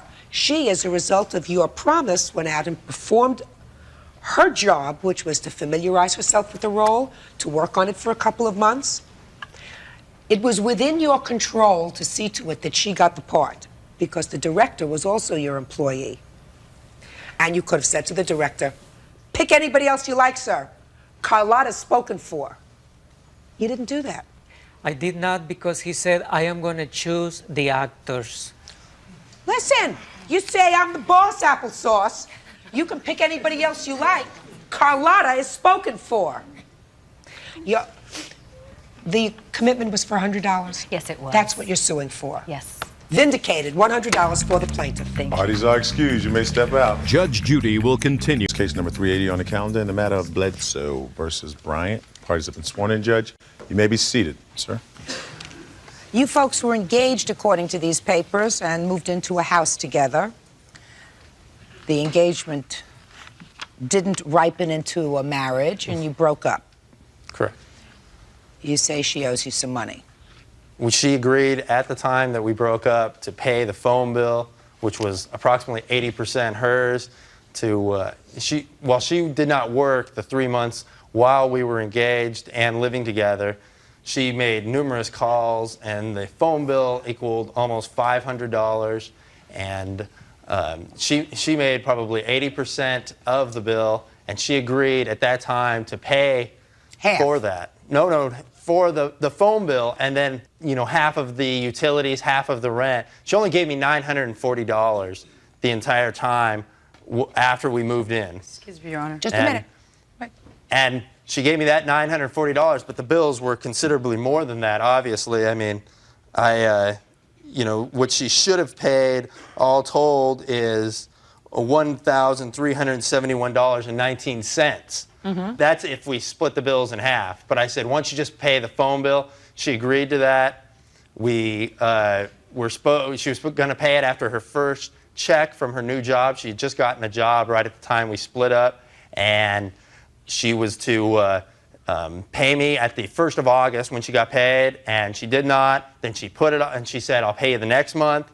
The next month came. She did not. In the meantime, I had to borrow money from my parents in order to pay the phone bill, which was $500, so I could get another phone later. And at that time, she didn't pay in September. She promised me by the end of the month. I called near the end of the month. She told me she had no intention of paying me. She didn't feel she owed me the money, and that I would just have to sue her. Okay. And my first question to you, Mr. Bledsoe, is this. You say that during the course of the 3 months that you lived together, she should have paid you $1,371. If we were to have half. If you were to split the expenses. Mm-hmm. And she paid you $940. Correct. Which leaves $431 if you were to split the bills in half. Correct. And you say that she agreed to pay the $500 phone bill in place of that. So she's really paying $69 more than she should have. However, I also paid one of her truck payments for $277.97 on my credit card, and she was supposed to pay me before the following month, before interest accrued on that amount, and she did not. And then the next month, she had another bill, and she wanted me to do the same thing, charge my credit card. Mr. Bledsoe. So, is what you're saying you forgave everything as long as she paid the $500 phone bill? It was a settlement. It was nothing more than a settlement. What I'm asking you is what you're saying that in lieu of the truck payment and the $431, yes, that you were prepared to accept the $500 phone bill? Yes. Okay. Anything else? No. Now I'll hear from you. Okay, Your Honor, we need to back up because when I agreed to marry Robert Bledsoe, who I loved dearly at that time, he had convinced me that I should quit my full-time teaching job. I was not interested in that. Okay. Well, I moved to Alta Loma, where we rented a house. Okay, he borrowed $1,600 from his mother and father, Mr. and Mrs. Richard Bledsoe. When I received my very last teaching check, which was of $1,400, I gave him $1,200 cash for the deposit. So he gave his parents the $1,200 cash, which left $400 that he had to give them. When things didn't work out between us, okay, I lost my $1,200 deposit. Well, But I have to say that I worked the entire time. I was a substitute teacher. Just a minute. And I have my pay. Just a second. Yes, Your Honor. Because I read that in the answer, and Mr. Bledsoe, you seem to have left that out, although you do indicate that she paid for 3/4 of the deposit, the Yes. security deposit. She did. On the house. Yes. And that was lost. Yes. And that was $1,200? The security deposit Yes. was at $825. Then there was $825 for first month's rent. Well, let's not count the first month's rent because you lived there. Right. Let's talk about the $825. Yeah. But we had to come up with. I'm sorry, Your Honor. She paid the $825. No. Well, she paid $1,050, and then I paid $600, which equaled $650. $1,650, which was the full move-in. So she paid more than you did. Oh yes. How much more? At $400. Okay. So she paid $400 more than you did, which she lost. She lost that, yes. Judge Judy continues in a moment. I cannot prove that I gave him cash, and that's a sorry thing that I didn't get receipts from my fiancé when we were going out because I assumed that we were going to be married, and in the course of being married, that it would all wash out in the end. And later today, Did you ever tell your sister that this was a gift? No, I did not, Your Honor. She probably can't even come today and look me in the eye and say that. That's why she's not here. real cases, real people. Judge Judy. Robert Bledsoe wants his former fiancée, Renee Lynn Bryant, to repay him for past due bills. Renee says he made her quit her job to move in with him. Well, it seems to me, Mr. Bledsoe, that what's fair is fair. If she lost $400 more than you did, she has to be given credit for that. Don't you believe so? Well, no, because I offered her at the time that we were going, we were about to split up. We agreed to stay together even after we agreed to leave the house. And we had to leave the house just because I had given them a check to pay for the rent that month in July, but I didn't have the funds. She only gave me $200 to cover that. She was unable to pay her half of the rent that month. Now, however, I was able to pay my half of the rent. But that's my next question to you, Mr. Bledsoe, because I read your papers very carefully, sir. You say the last month that you were there, she gave you $200 towards the rent. You wrote out a check for the entire rent, gave it to the landlord. And how much was the entire rent? $825. But then you stopped payment on that check. I had to stop payment on that. What did you do with the $200 that she gave you? Oh, I began paying bills. I began paying the bills. Most of the bills. Just a minute. We've already talked about the bills. The bills were the original $1,371 that you said that you had all together. What did you do with her $200? Did you give it back to her? No. She told me I could keep it. Well, so far, let me understand because this, she knew Mr. that Bledsoe. she owed me money. Right, but she can't keep owing you money if she keeps giving you money, sir. She gave you $200, all right? That's so part far, of the 940. That is not in addition to the 940. That is part of the 940. The $940. Oh, I have just added up everything she ever gave me. So you are giving her credit. The $940 includes the $200? Correct. But it doesn't include the deposit. It doesn't include the $400. And it doesn't include the money that I made as a substitute teacher working for Altaloma, Cucamonga, and Riverside that I gave him cash. Yes, it does. Well, just a second. All you just gave a me second. was You cash. can't prove that you gave him the cash. You can't Just prove a that I didn't second. give- Excuse me, Your Honor. I'm sorry. All right. So we have $940, and I'm adding on to the $940 $400, which is the deposit. However, it's $200 more dollars. She lost $400. Right. She lost $400. You lost. I lost $200. But you're already Or wait. getting. Just a second. You're already getting credit for that, sir. No, she lost $600. She lost. She paid $400 more than you did. Right. She paid $400. $400 more than you did. That's all that I'm interested in. Well, that evens out the $1,371. So now all we're down to is truck payment, $277.97. Do you owe him that? No, Your Honor. Why not? Because I assumed since I had paid more the deposit that was his way of. I assumed since I had paid more the deposit that was his way of giving me back some of the money. No, I've given you credit for that. Okay. I've given you credit I gave for that. him, you see, you're right. I cannot prove that I gave him cash, and that's a sorry thing that I didn't get receipts from my fiancé when we were going out because I assumed that we were going to be married. And in the course of our relationship of being married, that it would all wash out in the end. And I did, yes, Your Honor. $277 is for the truck payment. It didn't work out, so you have to pay for your own truck payment. Yes, Your Honor. Now, you had a $500 phone bill. Show me the $500 phone bill.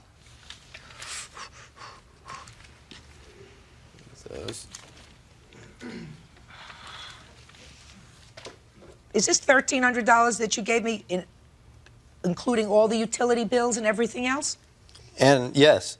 Well, then it includes the rent. telephone. Yes. I didn't say that it didn't. I thought you had... I didn't say that it didn't.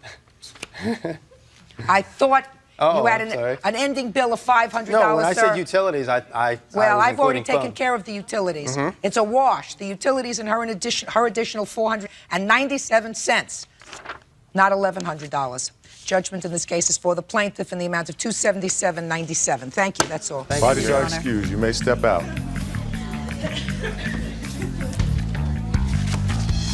I just want to forget about it all. But I want to say, you ladies out there, get your receipts for cash. And now the next case. Bodies on Mackins versus Richardson. Step forward, please. Hairdresser Terry Mackins is suing her brother-in-law, George Richardson, for a house loan and money for a stove. George says Terry is retaliating because he beat up her brother. According to your complaint, you lent your brother-in-law and your sister some money. Yes. You lent your brother-in-law and your sister some money. Yes. For house. And also sold them a stove. Yes. They refused to pay you for either. As of this date, yes.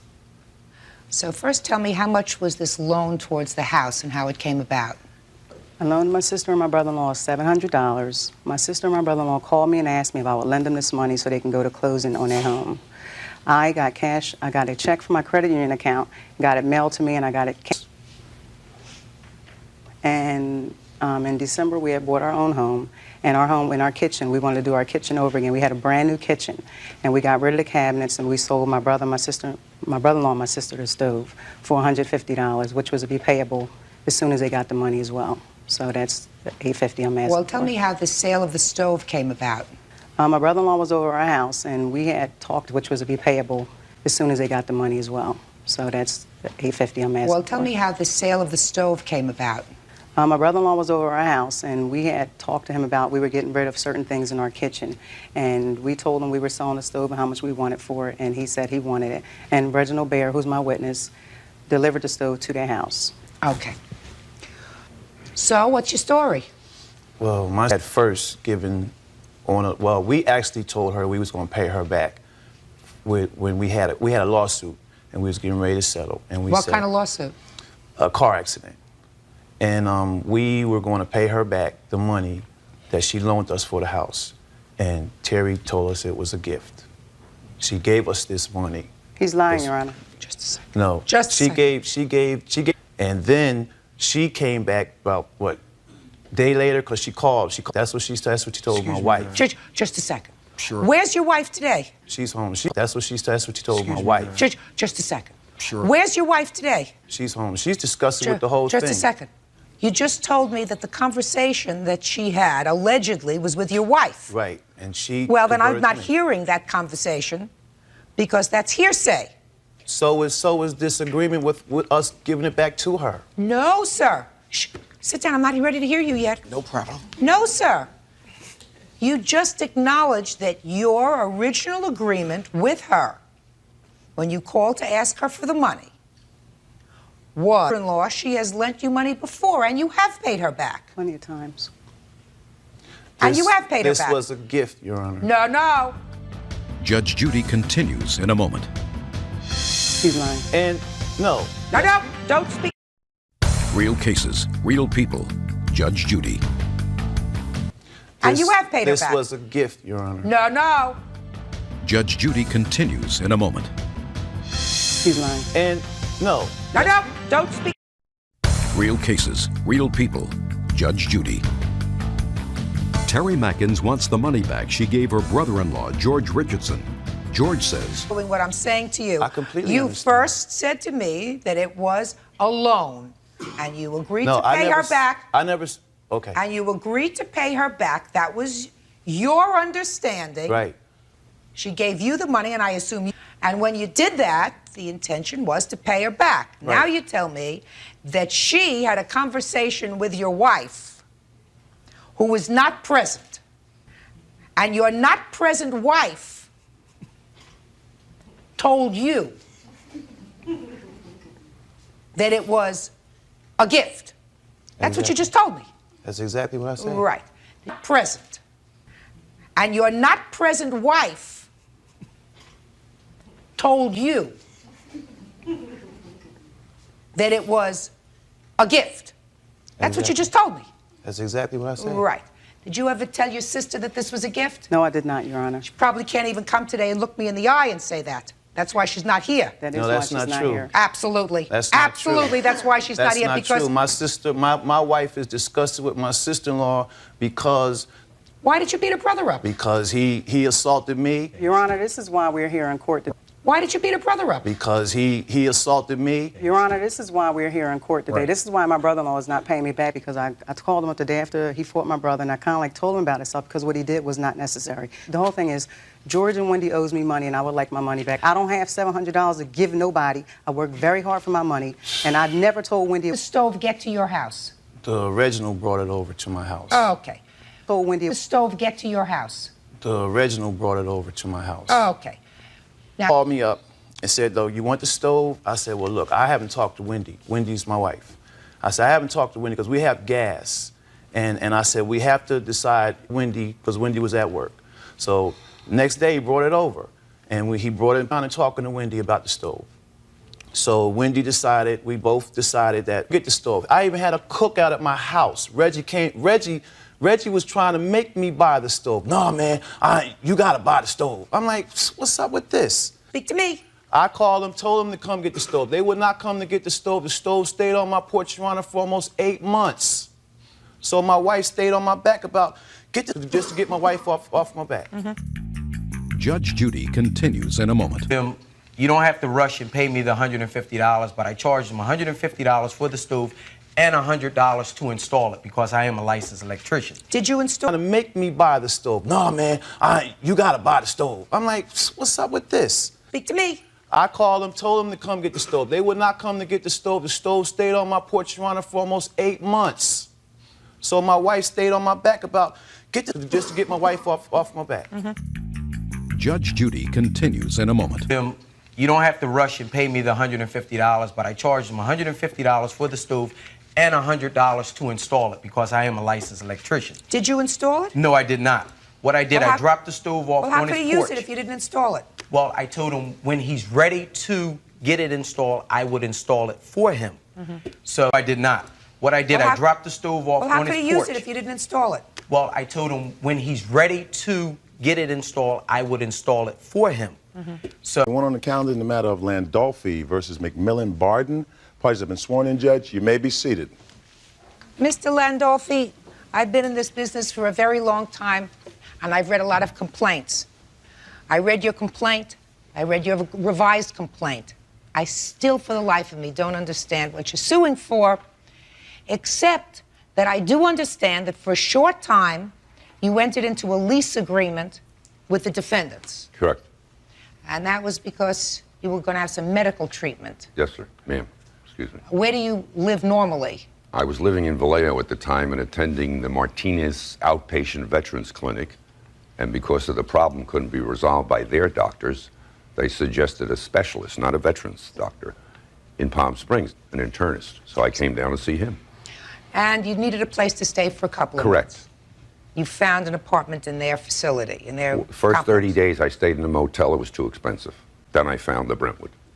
Now tell me about your lawsuit. Tell me why you think that they owe you $4,700 or $4,800. First of all, the verbal agreement, of which I have a receipt for, so it's also in writing, was $600 a month from September 7th to October 7th to November 7th, 60 days. And I have a receipt dated that day, and I'll show you. I have a whole file of exhibits for you, Your Honor, if you wish to see them. Let me look at mine, though, so I can, or I can give you your copies right now if you wish to look at them. You rented an apartment, according to you, for $600 a month from September 7th until October 7th. Well, Stop, no, don't rustle papers. excuse me. Don't rustle papers. November 7th, Your Honor. Well, you left before October, correct? I left on the 29th of September to go to Vallejo, flew back to pick up my car, my clothes, and to make my final visit to Martinez Hospital. How long did you live in their apartment? From September 7th through the 29th. Of September. Yes, ma'am. And how much rent did you pay altogether? $1,200. You paid $1,200. Yes, ma'am. Did you get any back? I got $400 back. When did you get the $400 back? I told her in writing on September 27th, here is the balance of $500, which brings the apartment rental to November 7th. And they only take cash, no checks, no credit cards. And I put 3 items. Please ask the maid to clean up. She hasn't cleaned anything. Did I ask you a question? I said, when did you get the $400 back? I got the $400 back after that note, and I got the $400 back on 9/29. So, you asked for a refund, and you got a partial refund. Correct. So you asked for how much, sir? The rent from September 7th to October 7th is $600. They gave me $400 back. They still owed me $200 for the month of October. I paid October all in advance. I paid $700 for the month of October, Your Honor, and I have documentation to prove that. Please. You said you paid him $1,200 altogether. You got $400 back, which means from your hand to their hand ultimately was $800. Correct? Correct. All right.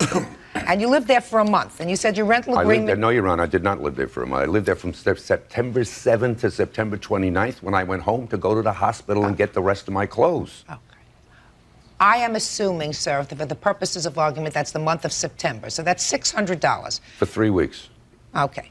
Which means $200 owing. So you want to tell me why they owe you $5,000? Okay. They still owed me $100 for my $700 October payment. They owe me $145.53 because when I came back from the emergency treatment at the hospital on October 2nd, I walk into my apartment and there's a gray-haired gentleman with a Pennsylvania license plate on a new Cadillac sitting on my sofa, and both of us say simultaneously, "Who are you?" I said, "This is my apartment. I just rented this apartment." I said, "You can't. I have a lease till October 7th. It's now the 2nd. So I go see Miss Barden. She said, "Well, you left." I said, "I didn't leave. Where's my clothes? Where's everything?" "What clothes?" I said, "Wait a minute. I flew back to Vallejo to pick up my car and go to the hospital. I didn't carry it. I had 3 left shoes in me because I still can't. I haven't worn shoes in on the right foot in 6 months now, 6.5 months. Where's my jacket? Where's my slacks? Where's my 3 pair of left shoes, my underwear, bathing suit, etc., etc.? Nothing was there. I said, "Where's the rest of my money?" She said, "Well, you didn't give me the key back." I said, "I forgot the key. They were on top of the TV. And you stole a telephone." I said, "What are you talking about? You're not getting your money." So I claim 7 days rent at $20.79 a day comes to $145.53. The total now, with the 100 she still didn't give me, was $245.53. Using her exhibit, and I think, Your Honor, I should look at this. It's her handwriting. Just would you get to the thousands? So far I'm hearing hundreds, sir. Okay. Get to the thousands. You have to forgive me, Your Honor. I got a touch of the flu. My brain is not as fast as it normally is. This lady claimed she was a nurse.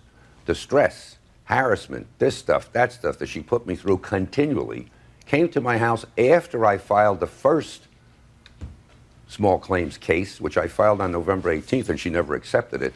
But she came speeding into my driveway with a car, nearly knocked the mobile home down that I was now renting, came at me, threw a punch. I'm proud to be a Marine lieutenant. I ducked, it hit my shoulder. She sped away at 30 miles an hour, and it's a 10-mile-an-hour park because a lot of seniors there walk around with walkers. So I call the police to file assault charges. I work with the DARE program with the police department, so I know all the cops. I tell them what's going on. They come back and they say, Don, she says you're throwing eggs and confetti and stuff all over her car. I said, don't be silly. Here's the small claims case. I just filed it 3-4 days ago. Stay away from her. She's crazy. If you want, get a restraining order. I said, forget it, Pete. I'll tell her to stay away from me. He said, we already told her don't cross the street. And that was the assault aspect. So I'm now charging $3,845, punitive due to the dire medical condition I was in, and she knew it, because she saw me every day sitting at the pool, my feet raised, because the doctor said you got to get the blood going the other way. And she's a nurse, et cetera, which I'd love to know. I didn't understand the complaint when you wrote it, and I still don't understand it. Judge Judy will continue in a moment. I told him, you are the best from Budapest. He says, what? He probably believed I say you are the best. Real cases, real people. Judge Judy. 66-year-old Don Landolfi claims he has a refund coming from landlord Rod McMillan, and he was assaulted by apartment manager Greta Barden. What I don't understand is, you were in the apartment for, assuming for the purposes of argument, for the month of September, 3 at a weeks, rent Your Honor. according to you of $600 a month. You understood that you were not getting prorated rent for the 7 days. You were paying $600 for the month of September. You paid, according to you, $1,200, which would have brought you up from September, when you moved in, until November 1st. 7th. Or November 7th. But something happened. I'll let them have their chance to explain to me what their version of the events was. Something happened, and when you came back from your trip, you found somebody else in the apartment. You had already, prior to that time, sir, asked for your money back, and you were already given $400 back before you took this plane ride home. Is that right? Semi-right. No, I'm always right. Before you took the plane ride home, they gave you back $400. That's what you just told me. Now, what did they give you the $400 back for? Because I had paid the whole month of October 7th to November 7th in advance. $700 I had paid. So, why did you ask them back for the rent? Because they wouldn't fix the electric plug, the TV didn't work. It said, I told her I will get out on October 7th, 1 month rental, yet I paid you for 2 months. So I wanted my $700 okay, back. now I see. So, you left on September 29th, and you had already received back the $400. For October. For October, with the understanding that you were going to vacate the apartment by October 7th. Correct. Oh, now it's coming clear. I knew eventually we'd get to it. So when you came back on October 2nd, really just for the purposes of picking up your clothes or your things. And living there for 5 more days. And living there for 5 more days, you found somebody in there. Correct, ma'am. Okay. Now, when you left to go home on the 29th of September, who did you speak to and tell that you were going to be back on the 2nd of October? The manager of the complex, Greta Barden. Okay, Ms. Barden, you are the manager of this complex. Yes, ma'am. Now I'm getting to you. Did he tell you that he was coming back when he left on September 29th? He told me he was leaving, and that was it. That he was tired with the place. He demanded the money. I told him I will keep, because since he did not paint, then he had to pay for the electric bill, which was $106 plus. And then I told him I will return the other $100 when he returned the apartment key. I saw him moved out and he did not give me the key. But then when I went to look, and it seemed like he was gone, I found this in the door that it said, my place until October 10th, stay out note. Then I called the police. I asked Mr. Robert Hernandez from the SWAT team in Palm Springs came over. I said, sir, this gentleman has moved out and left this note there. What do I do? So he knocked, and there was no response. Then I opened with the master key. He told me to stay out, not to walk in. He walked into the place, calling his name several times, loud, all around the place. All right.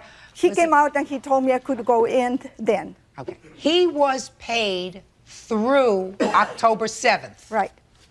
And you moved somebody in there on October 1st. I believe so. Okay. So you owe him for a week. Right. Excuse me, but the police told me since the place was vacant, because he checked with me the closet and everywhere, since the place was vacant, that apparently his clothes were warm. I don't care what the police told you. You know, if they wanted to be lawyers, they would have gone to law school instead of police school. What I'm telling you is you owe him a week. Right. Because you charged the other man for a whole month. Yes. Right? Yes. So you $1,000 a month. Shh. So you owe him for a week. Yes. Clarification.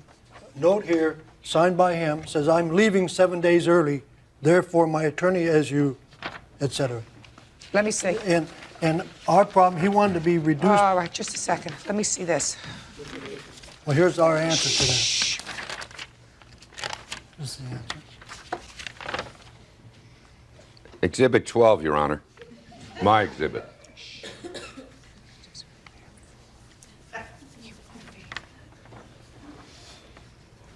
Mr. Linforti, he said, I am leaving 7 days early. Therefore, per my attorney, as you caused this situation, you owe me the $100 plus 7 days at $20.59, or $145.53. Total $245.33. Okay? Now, so Excuse me, there's one more sentence there, Your Honor. Yeah. Due to my medical condition, no stress aggravation is due to me. At noon today, please, they never gave me the money. That makes October 7th the official departure date for me. They never gave me the money. Whatever. They can't keep What do you this mean, money whatever? anyway. I paid for the month of September, Just a Your minute. Honor. You can't rent a place twice. I agree. Thank So- you. Thank you. They owe you $245.33. Excuse me, Your Honor, Ma'am. 53 cents. Excuse me. You say 33 cents. One I say place 53, 145.53. Oh, okay, excuse me. Your Honor. Yeah, excuse me. Say I'm wrong. I am 100% wrong. Good. Judge Judy will continue in a moment. I says, when are you going to stop this? So stupid guy, and he came at me with this part of his arm. He pushed me in this part, and I went backwards. Real cases, real people. Judge Judy. Don Landolfi says his former landlord, Rod McMillan, and apartment manager, Greta Barton, owe him a refund on his place. Listen to me. That's what you owe him. You can't rent a place twice. That's unfair. Now, let's get to this assault nonsense. Let's get to my clothes first. That's $700 worth of clothes, Your Honor. Just a minute. Was there anything in the apartment? No, ma'am. The police is a witness. He walked in there first, and I walked the second time with him. I'd like to see the There was police nothing, report. and it was the telephone gone, and it was a coffee maker gone, were all the lights on, the air conditioner in full blast. There were the two TV sets on, and so all the electrical equipment was on. Was on. Plus, he took everything from the apartment, plus the telephone. Let's and get to coffee the assault, maker. please. Did you go to his house after you were served with a small claims summons? I did not. I was not served ever with any small claims court, Okay. Your Honor. But did you go to his house? He kept putting eggs and vanilla ice cream and soap in my windshield. I called the police. Just a minute. Did you see him do that?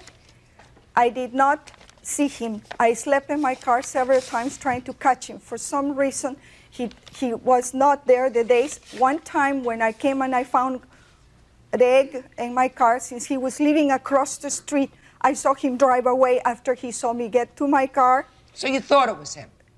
I believe it was him. There was no other reason for anyone else to be. Okay. Then, so you thought it was him? Yes. So then what did you do? Then since I had the egg, and I was sick and tired of 6-7 times doing this, and the police, all they did was a frequent patrol. So then I thought, well, maybe I'll stop it because I was ignoring it. So I thought I'll go over, and I knocked at his window in his trailer park. I knew it was his car because it says Marine. So he came out, and I said, when are you going to stop this? So stupid guy, I said, I'm sick and tired. So he said, get out of here, get out of here. I'm going to sue you. And he came at me. How could I attack him when he's older than me and a Marine? I wasn't going to about. I was too scared of his size and his mental condition. So with this part of his arm, he pushed me in this part, and I went backwards until I was able to turn around and hold myself against the trailer, or I would have fallen to the ground. I made a big deal out of it because I was scared, so I wanted the neighbors to be aware that my presence, so he would not do anything drastic to me. He kept screaming at me. He said he was going to sue me and everything. So I went in my car. I drove to the manager of the place. I showed him my car, and I explained to him that this was done by Mr. Aldolfi, and if ever was done by anybody in the parking place, to please come and look for me, because I was a witness to what harassment he's been giving, sexual harassment and all kind of harassment, and I wanted them to be a witness. Oh, I would be happy to help him. So I went back to my apartment, and I called the police. They came, they talked to me, then he went over to him and told him to stay out of my place, not to even call me, because he was calling me several times. He was coming over my place, knocking at the door, demanding the money. I was one time at the lounge, and he came over me. I was not aware he walked into the place, and he called me a bitch and insulted me, and he walked away because I told him there was no money coming to him. I had to call the locksmith. I had to... Okay. Okay. Does he still... What? There is a locked gate to that property. You can't get in unless you have a key to the lock. So It was everything unlocked she told during you... the day. May I finish, please? I can't use the word perjury. That's your decision. This lady is lying to you, Your Honor. Judge Judy is ready to rule.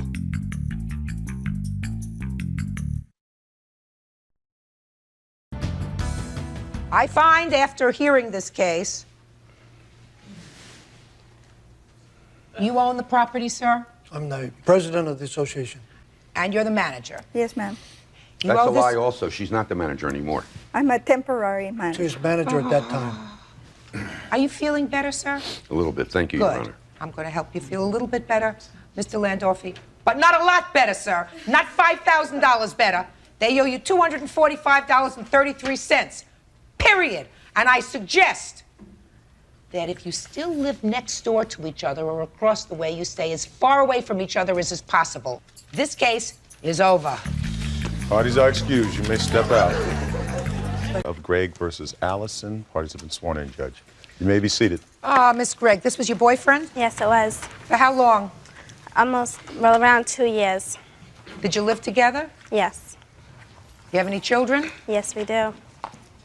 How many? 1. How old? 14 months. How old are you? 19. And how old were you when the baby was born? 18. What kind of work do you do? Assembly work. How old are you? 20. Terrific. So you got into some big fights in the house, is that right? He was the one always starting fights. He always used to break everything in my house.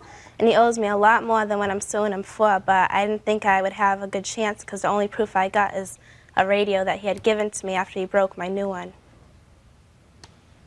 Well, so let me understand this. Because your complaint says he broke your radio. Yes.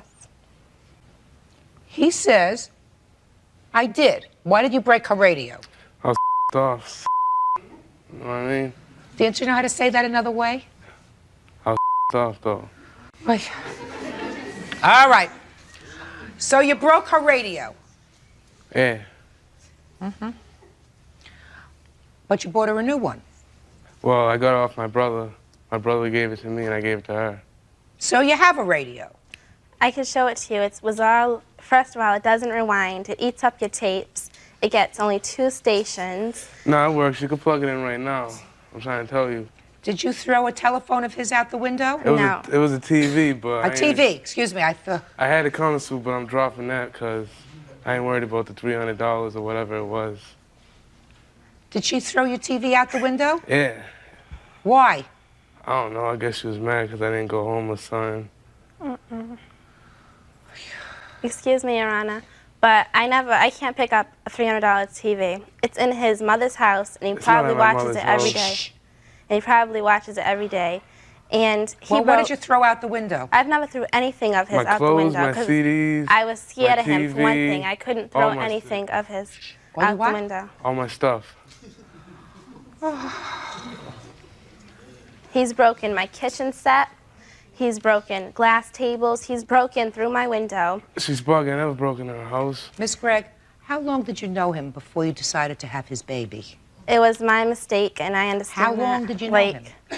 It was about a week. No. And then, no. And then she was like, yeah. How long did you know him? Around 9 months. It Sound was like a week, but she got pregnant in like 9 months. It only takes 9 months to have a baby. Yeah, I'm saying, but after I like a got week, she was like, pregnant. oh, don't use no condoms, whatever. I was like, nah, I want to use condoms. And First of all, I wouldn't. I'm sorry. And she was like, nah, we ain't gonna do nothing if you use condoms. So I was like, all right, then. Ay, ay, ay, ay, ay. Mr. Allison, Yeah. I'm going to suggest to you, sir, you're 20 years old. Yeah. There are ways of expressing yourself in a court or in most other civilized locations that don't involve using four-letter words. All right, I'm sorry about that. Do you understand? Yes. You go to church ever? I used to go to church. I when mean, was would young. you use these words when you were talking to your priest? Nope. Because you knew enough not to do that, right? I was young, too. I was like... So you mean you got older and dumber? Nah. You mean when you were younger, you were smarter? Why I gotta be dumb? Well, You know what because I if mean? you were younger, you said you knew not to talk to your priest and I never talk. talked to the priest, really. I just went to Sunday school, like, for like 3 weeks. That's it. Oy. Then you got kicked out. All right. You want a new radio? Yes. Give him back the one he gave you.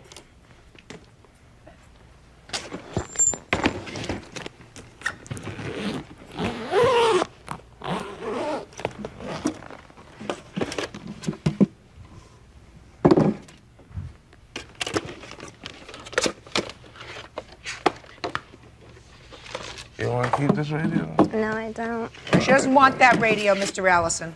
It's not She wrong wants a with new radio. And she's suing you for $120 for the new radio.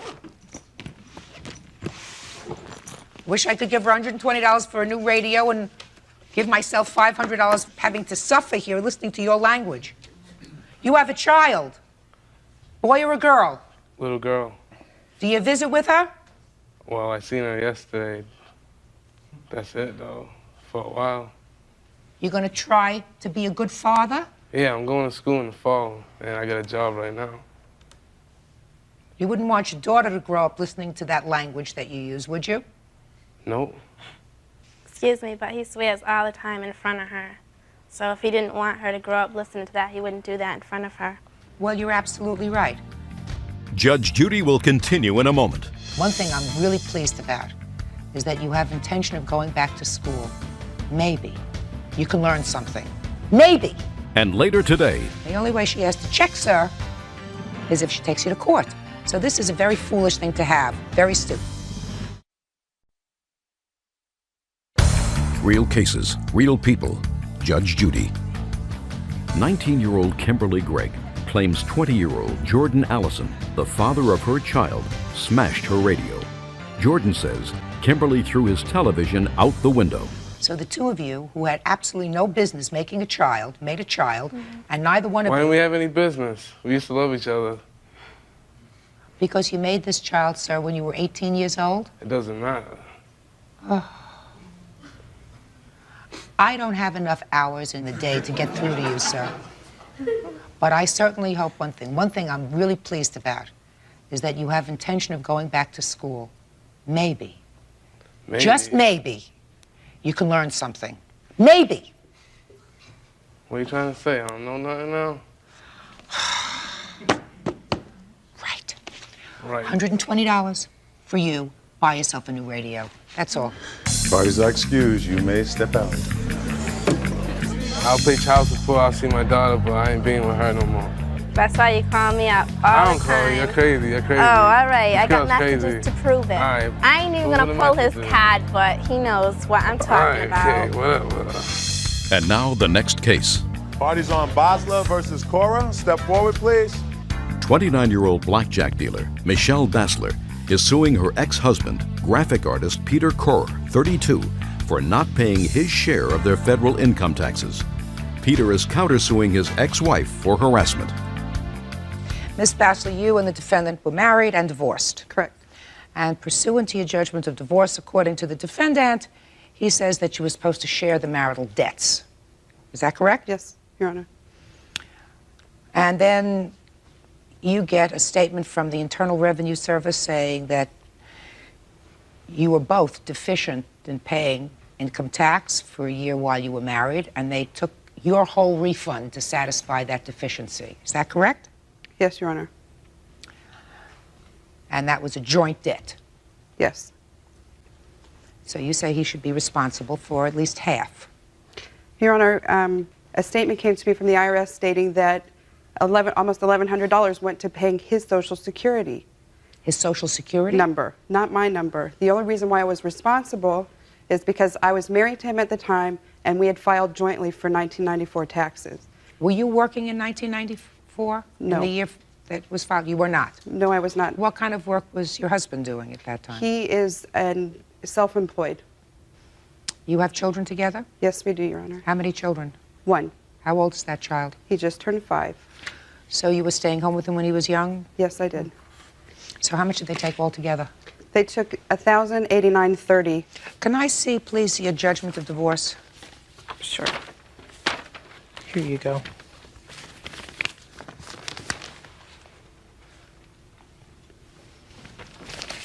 What kind of business are you in, sir? I do graphic arts and printing.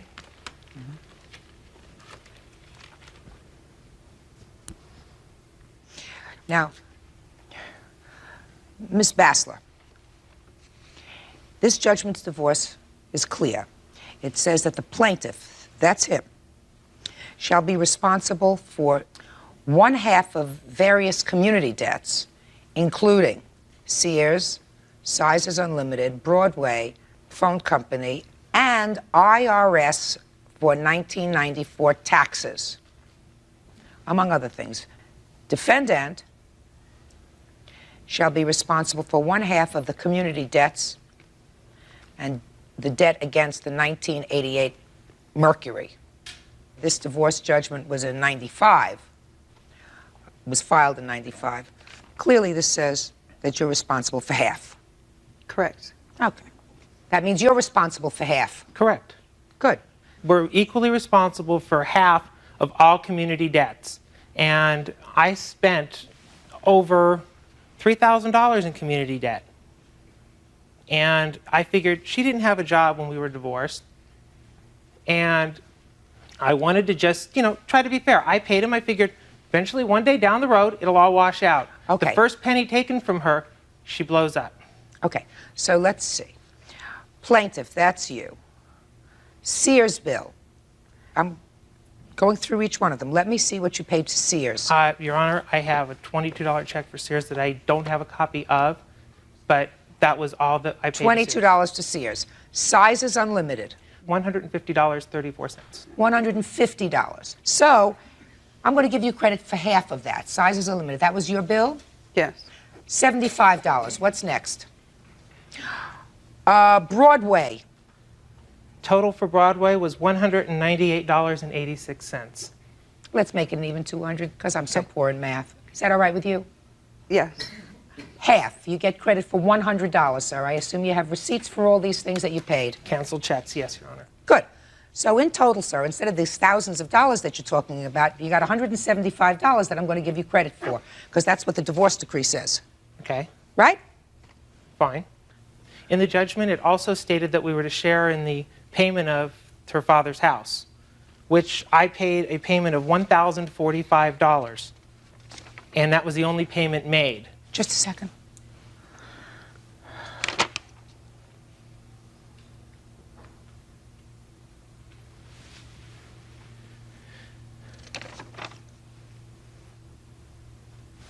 Okay, both parties shall be equally responsible for the defendant, that's you, refinancing of her house in California while your father resides in the house.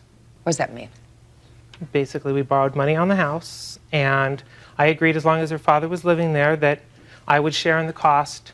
What do you mean you borrowed money on the house? The house belonged originally to Michelle and her sister. Her sister basically wanted nothing to do with the loan that we needed when we moved to Las Vegas. Just a minute. What you're telling me, you took out a home equity loan on the house? Yes. Well, why don't you just say that? That's something Okay. I understand very clearly. You took out a home equity loan on her house. On her house. On her house, on her property. Correct. And what'd you all do with the money? We moved to Las Vegas. Together? Together. How much money, sir, would you say you used of the home equity loan? Between the two of us, all of it. How much? Your Honor, I can't give you an exact Give me an amount. idea. Okay, the first loan was in the amount of $75,000 is correct. Over $40,000 of it went to purchase a home here in Peter's name. I was not on that house. I had given him the money for the down payment. We lived there. And the rest of it was to pay off consumer debt and to live, because Peter didn't have a job from the time we moved to Las Vegas until shortly after we moved in October of '91. It wasn't until the end of January of '92 that he found employment. Is that right? That's correct. Judge Judy will continue in a moment. $270 a month is an outrageous amount of child support from what apparently is an educated man like yourself in his own business, right, who's got money for a tape recorder. Real cases, real people. Judge Judy. Michelle Bassler wants her ex-husband, Peter Corr, to pay his share of their federal income taxes. He wants her to stop harassing him. The reason I find that interesting is because I read your answer, sir, and in your answer, sir, you said that she didn't work, that you supported the whole family, that you worked and took care of everything, she just stayed home. For the most part, I met the obligations. I was the one earning the money to pay back the loan. Well, how much did you pay back? We were paying probably around $1,000 a month. But how much did you pay back? We paid back at whatever the loan payments were until there was a balloon at the end of the loan. That's what caused the refinance. How much did you pay on The it? loan was a 30 due in 3. At the end of 3 years, I had a refinance. Peter made one payment before our divorce, and the rest of the time my sister and I took care of it. Okay. Now, what's all this other thousands of dollars for harassment, Mr. Cora? She has taken me to court for several things. She has told the district attorney statements that were absolutely false, and she has dragged me to court. She's made me out to be a deadbeat dad. I have paid every dime of my child support. My child is my primary concern. My divorce decree says 18% of my income. Since my income fluctuates, my child support payments fluctuated. So she... did you have lawyers representing you in this divorce proceeding? Yes, I did. Did you? Yes, Your Honor. Don't you understand, madam, that when somebody is self-employed, you don't say, I'm going to accept 18% of his income. That brings you back and forth every single time a month comes due, because you don't have a paycheck to look at, and you have absolutely no way of checking. And the only way she has to check, sir, is if she takes you to court. So this is a very foolish thing to have in a support order, 18% of your income. Very stupid. Your Honor, can I play a tape for you? Just a second. It's very critical in the harassment charges. Just a second. Yes. Tell me what the tape is going to say to me. Basically, it goes with her rambling on and on, how I'm going to take you to district court, I'm going to take you to family court, I'm going to keep you in court, I'm going to make your life miserable. So why don't you go into court, sir, and say, I want a fixed amount to pay every week? We already have that. The district attorney ordered me to pay $270 per month, period. Your Honor, that issue is not finished.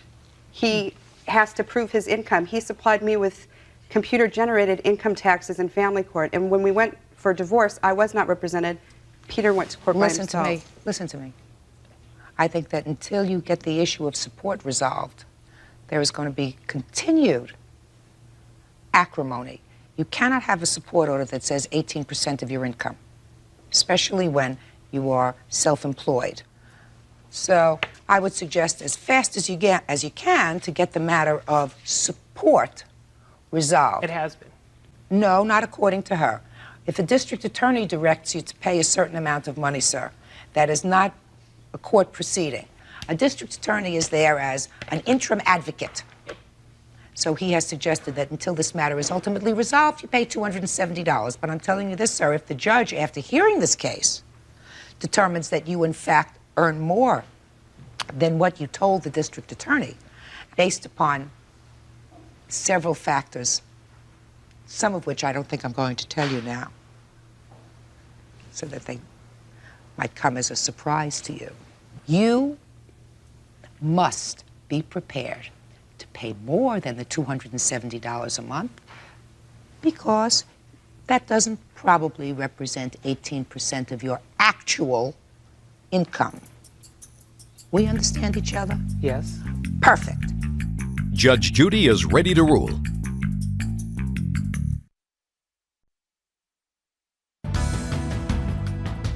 Your counterclaim, sir, is dismissed.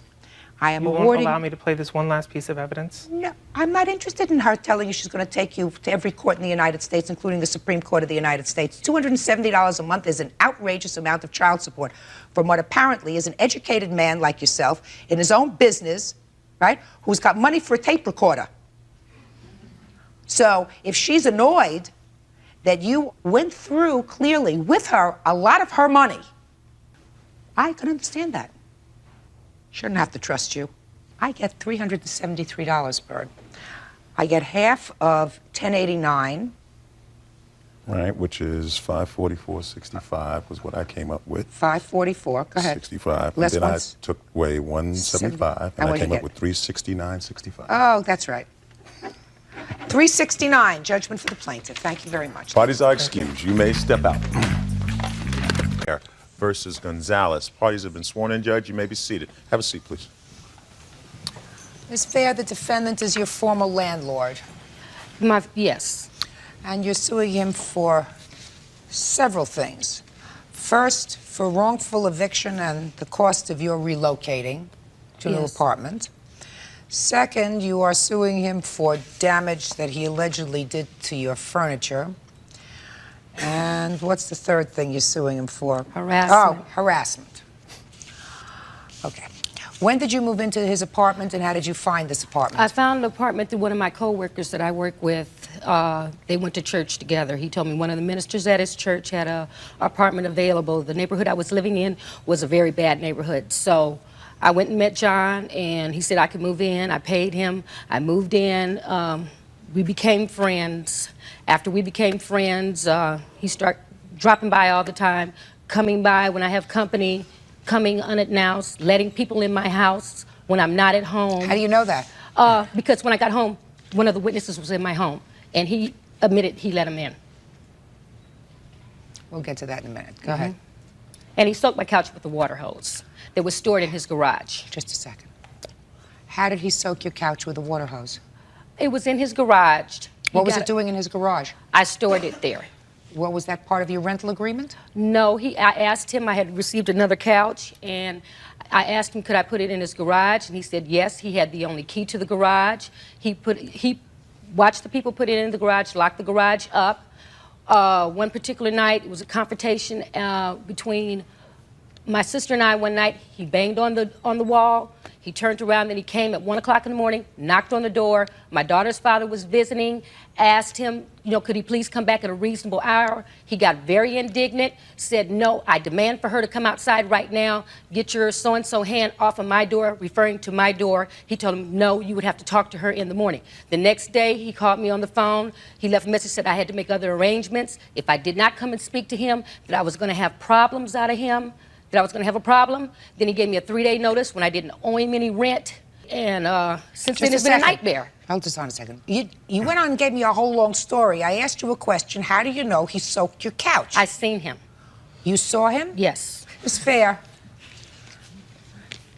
tell me how you saw him damage your furniture. Well, he asked one of the witnesses out there. He says, I want Don't tell me what he asked the witness. Tell me what you saw. I seen him walk to the back of the house with a couple of his friends with the water hose. I walked around the other side, and he squirted it with the water hose. Squirted what? The couch, the whole living room set, and my table. You saw that? Yes, I did. Really? Yes, I did. The reason I ask you, really, if that really happened, your eyes are fluttering. Oh. That's not a good sign, Miss Fair. The reason I ask you that is because usually people, when they prepare papers for court, put in the most important things, and nowhere in your papers that you prepared for me, stop looking through your documents when I'm talking to you, nowhere in your papers that you prepared did you say you observed him soaking your furniture. Nowhere. Excuse me, I don't mean to interrupt, but I have a police report where I observed seeing him do this. Yeah, let me see it. I have a police report for the annoying phone calls asking me to get out. Just a second.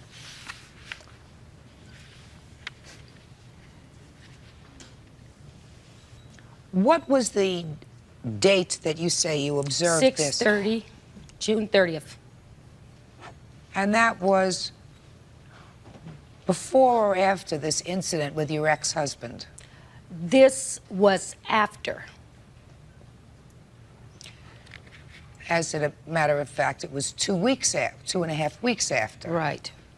It was not my ex-husband, it's my daughter's father. I see.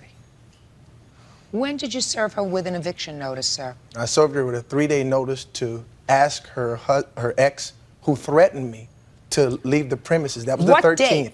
That was 13th. the 13th. That's what I wanted to know. Yes, ma'am. Okay. Now, sir, you want to tell me about this furniture? Your Honor, she moved in and she had furniture. I helped her move, and this furniture was not conditioned well. It was already destroyed. Something happened in her family where she got some other furniture. Someone was going somewhere for 2 or 3 years. I believe it was jail.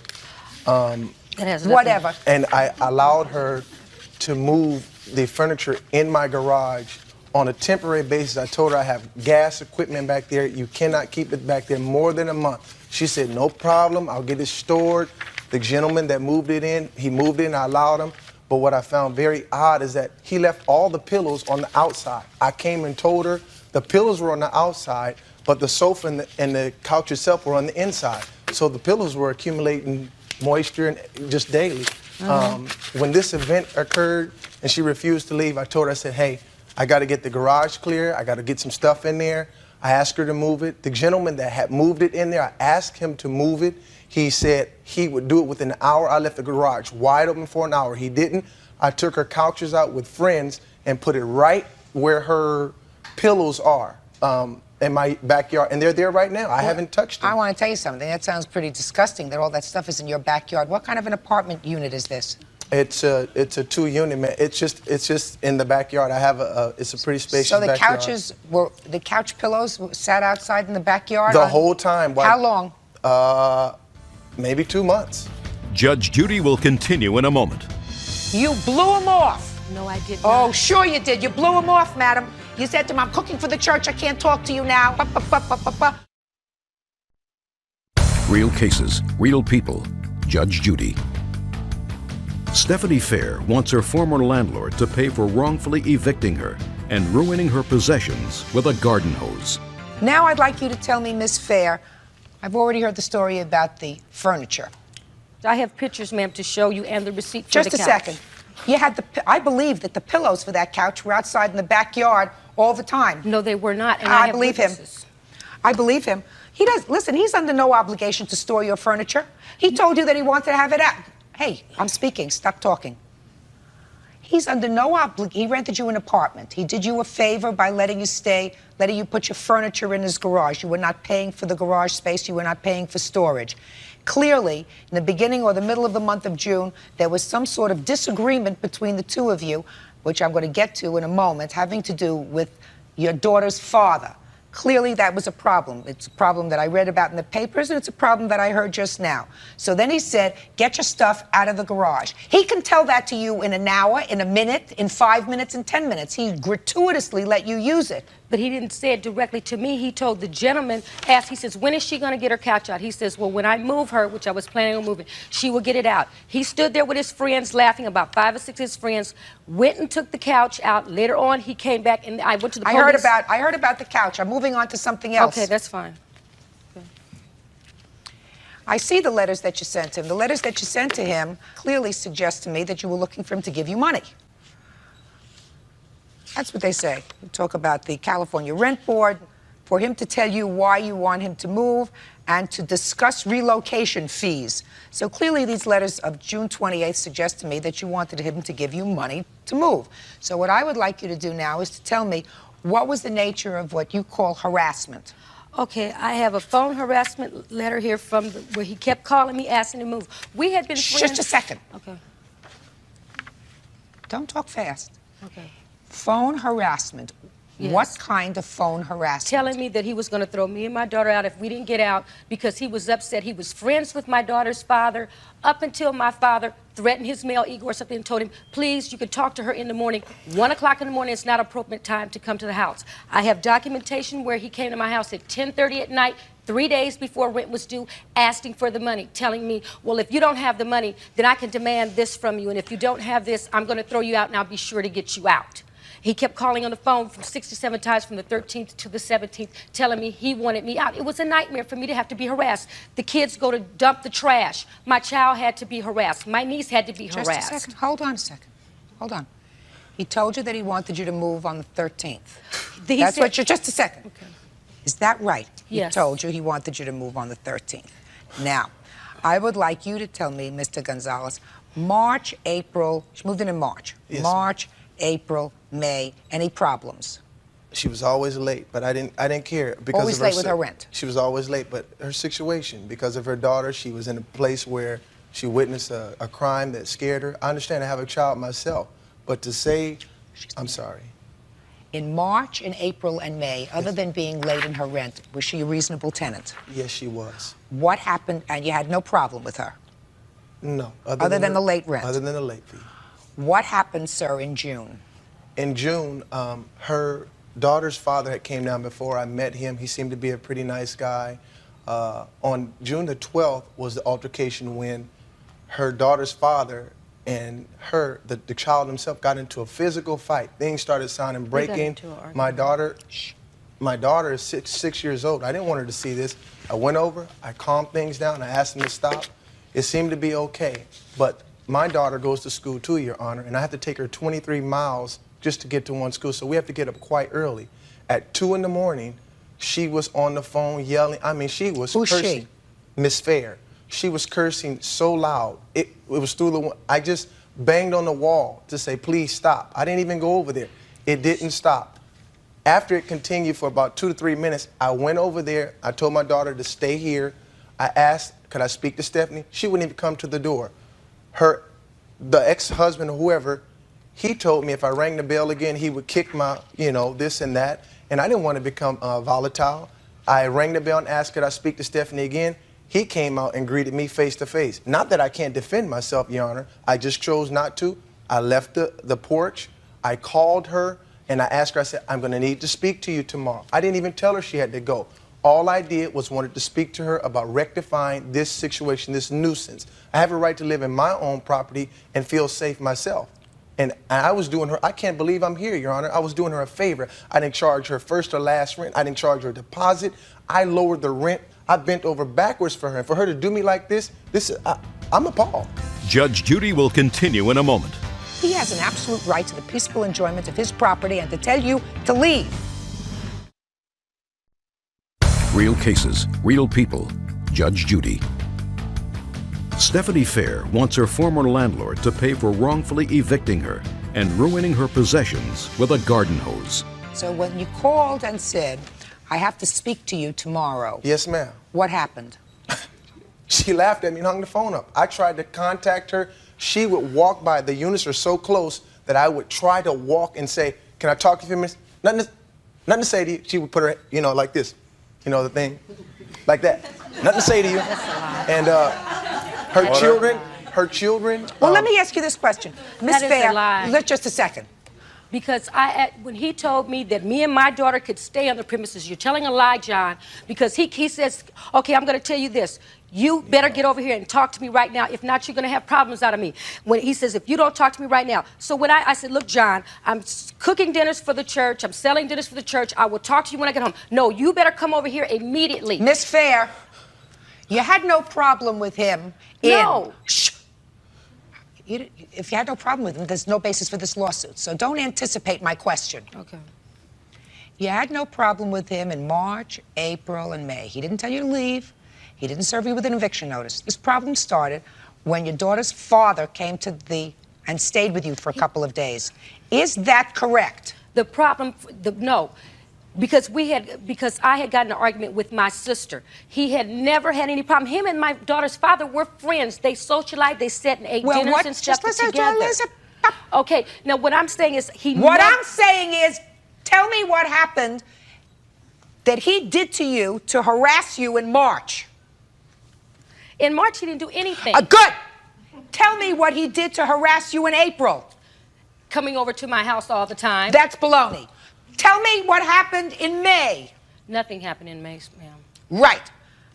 What happened in June when your daughter's father came to visit and there was noise coming from the apartment. Then it all started, and when he tried to rectify the situation or try to talk to you, you blew him off. No, I did not. Oh, sure you did. You blew him off, madam. You said to him, I'm cooking for the church. I can't talk to you now.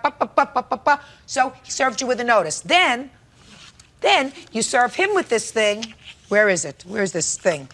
And you say, you want me to move? Pay me money. That's what you said. Not only pay me money, but these were all the things that you said you were going to fix in the apartment that have never gotten fixed, right? Yes. Kitchen countertop, bedroom sliding glass closet door, all these things that you say weren't being fixed. You were, at that point, after you were served with a notice, because he didn't want unruly people living next door to him in his house, then you started setting yourself up to get money from him. That's unreasonable. I did not set myself up. He knew my situation. For him to harass the children, I have witnesses here that was here for him to let people into my home when I asked him not to let people into my home. What people? Before this Just a even second. occurred. What people did he let into He your let home? Benita Wade, a witness right here. Well, this is somebody that you know? Yes, it is. Well, how do you know her? She's my friend. So what do you mean he let her into your house? Step up here. You? Not Benita. Who's Benita? Step up here. Did he let you into the house? Yes. Tell me how that happened. I was there waiting for her to get home, and she Right. hadn't arrived yet. Yes. And he said, well, I'll let you in.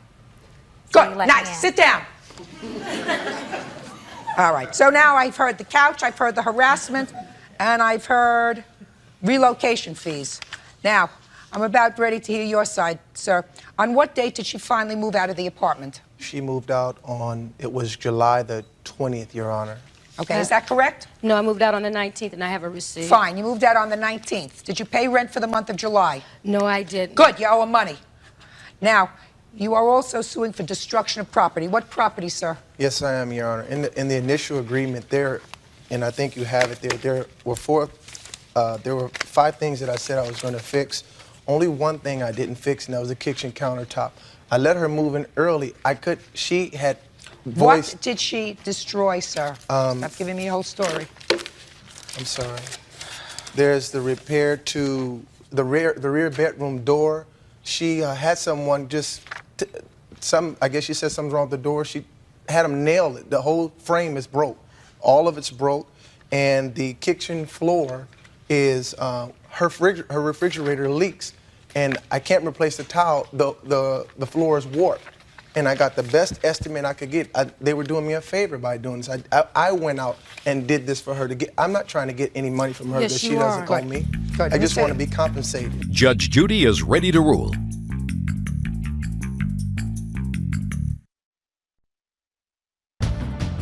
Mr. Gonzalez? Yes, ma'am. I'm going to teach you a very good lesson, sir. Yes, ma'am.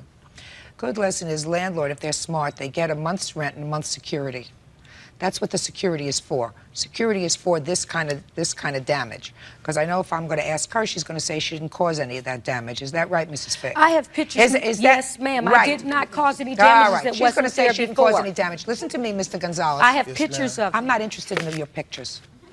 She's going to say she didn't cause the damage. You say she did cause the damage. The only thing I know for sure is that she owes you for rent. She owes you $435. That's on your countersuit. Your lawsuit, on the other hand, Miss Fair, is, in my judgment, bogus. Totally and completely bogus. A, I find no basis for the harassment. He came home saw this young lady who he clearly knew was part of your either friends or family circle standing outside, and he said, I'll let her, well, you want to wait? Wait inside. Now you're complaining about that, the fact that he was being a nice guy. You had no trouble with him, and he had no trouble with you. March, April, and May, only when your former boyfriend, the father of your daughter, was there, and there was an altercation, was there a problem. And since he couldn't get any satisfaction from you, he has an absolute right to the peaceful enjoyment of his property and to tell you to leave.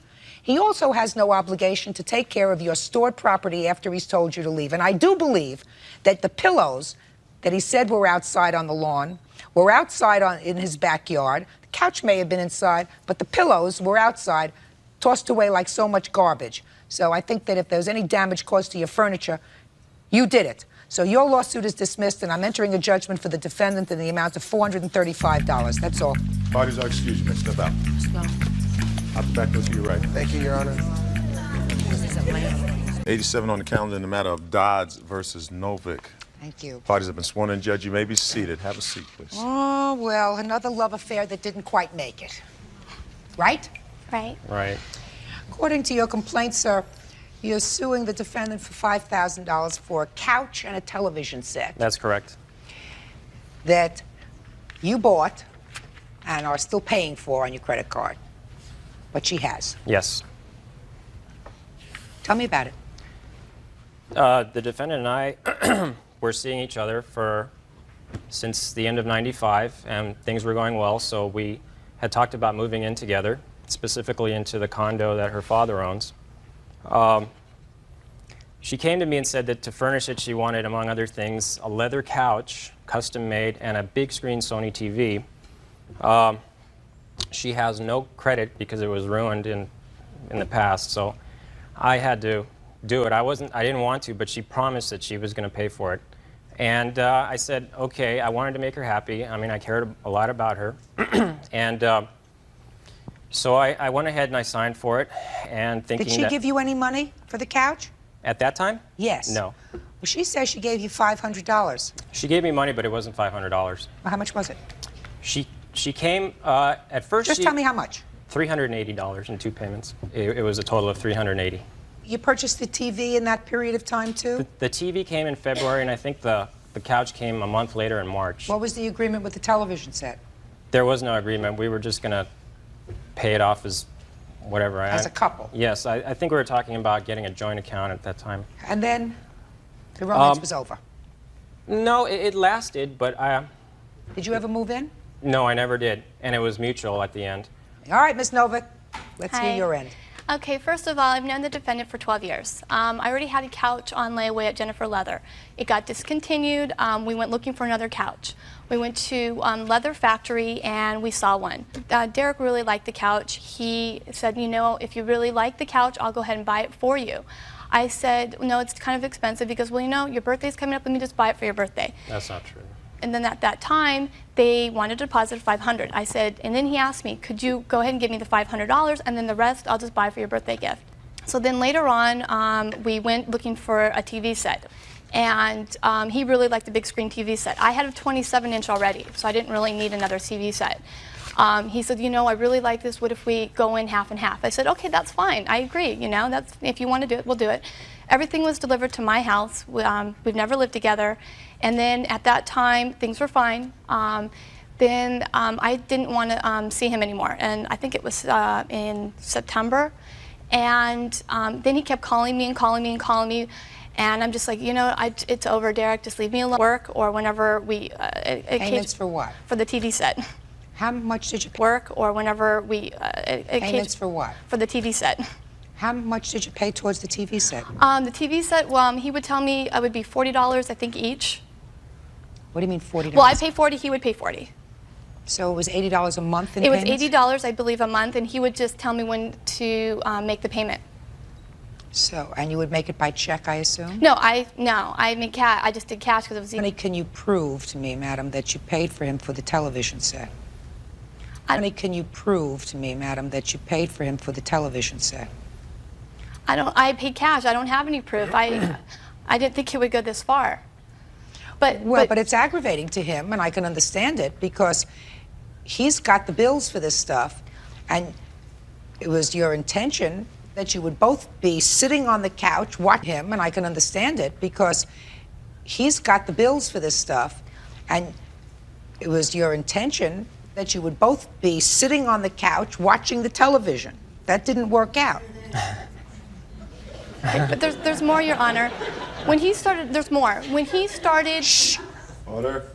When he started calling me and harassing me and... Calling you and harassing you for what? He needed to talk to me and... No, listen to me. Calling you and harassing you about what? Just to talk about things. Not Our about, relationship. Not about these no, bills. he just, I need to talk to you. Need to talk to you. Did you ask him about what? No, I don't have anything to talk to you about. Just a minute. Well, what makes you think that he wasn't calling you to discuss these outstanding bills? Because he didn't want to break up. Listen to me.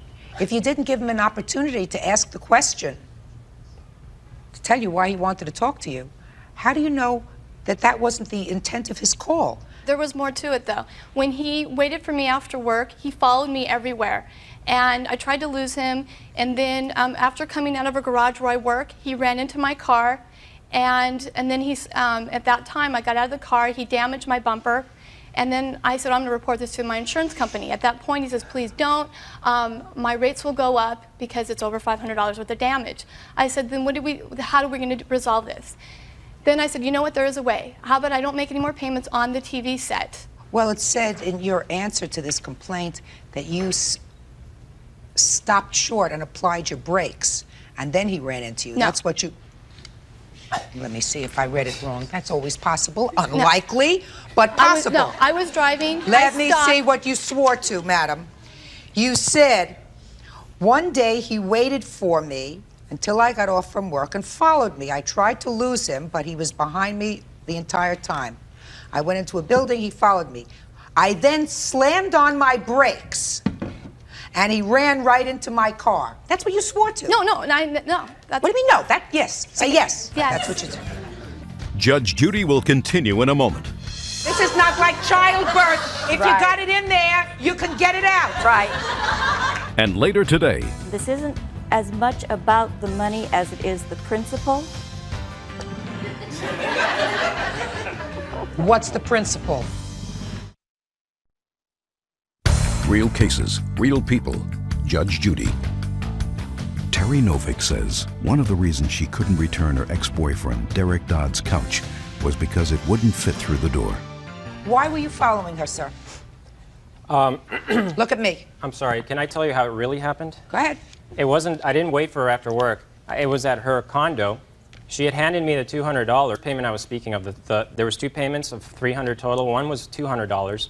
She threw the cash at me, jumped in her car and drove away, and I said, I want to talk to you about this. I want to resolve this. What are we going to do about this stuff? And she was hysterical. I don't know why.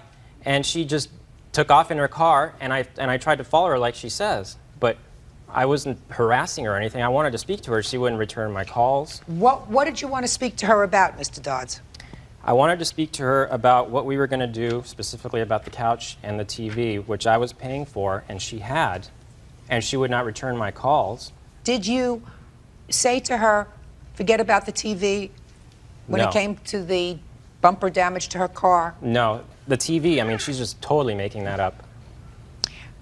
How much money do you think you owe him? I don't feel I owe him anything. Why not? Well, first of all, he hit my car. My So car what? was damaged. Listen, Miss Novak, even if I believe your story that he said to you, forget about the TV. Listen, Miss Novak, even if I believe your story that he said to you, forget about the TV, we're still stuck here with a $3,300 couch. He bought that for me for my birthday. I don't believe that for a second. I don't believe that for a second. And I'll tell you why I don't believe it. Because you just told me that you had a couch on order, on layaway, from Jennifer Convertibles that was discontinued. So you were planning to buy a couch anyway. Let's start with that. Right. How much was the total purchase price of the couch? Right. How much was the total purchase price of the couch? Well, here it says $33.16, deposit $516. We financed $2,800.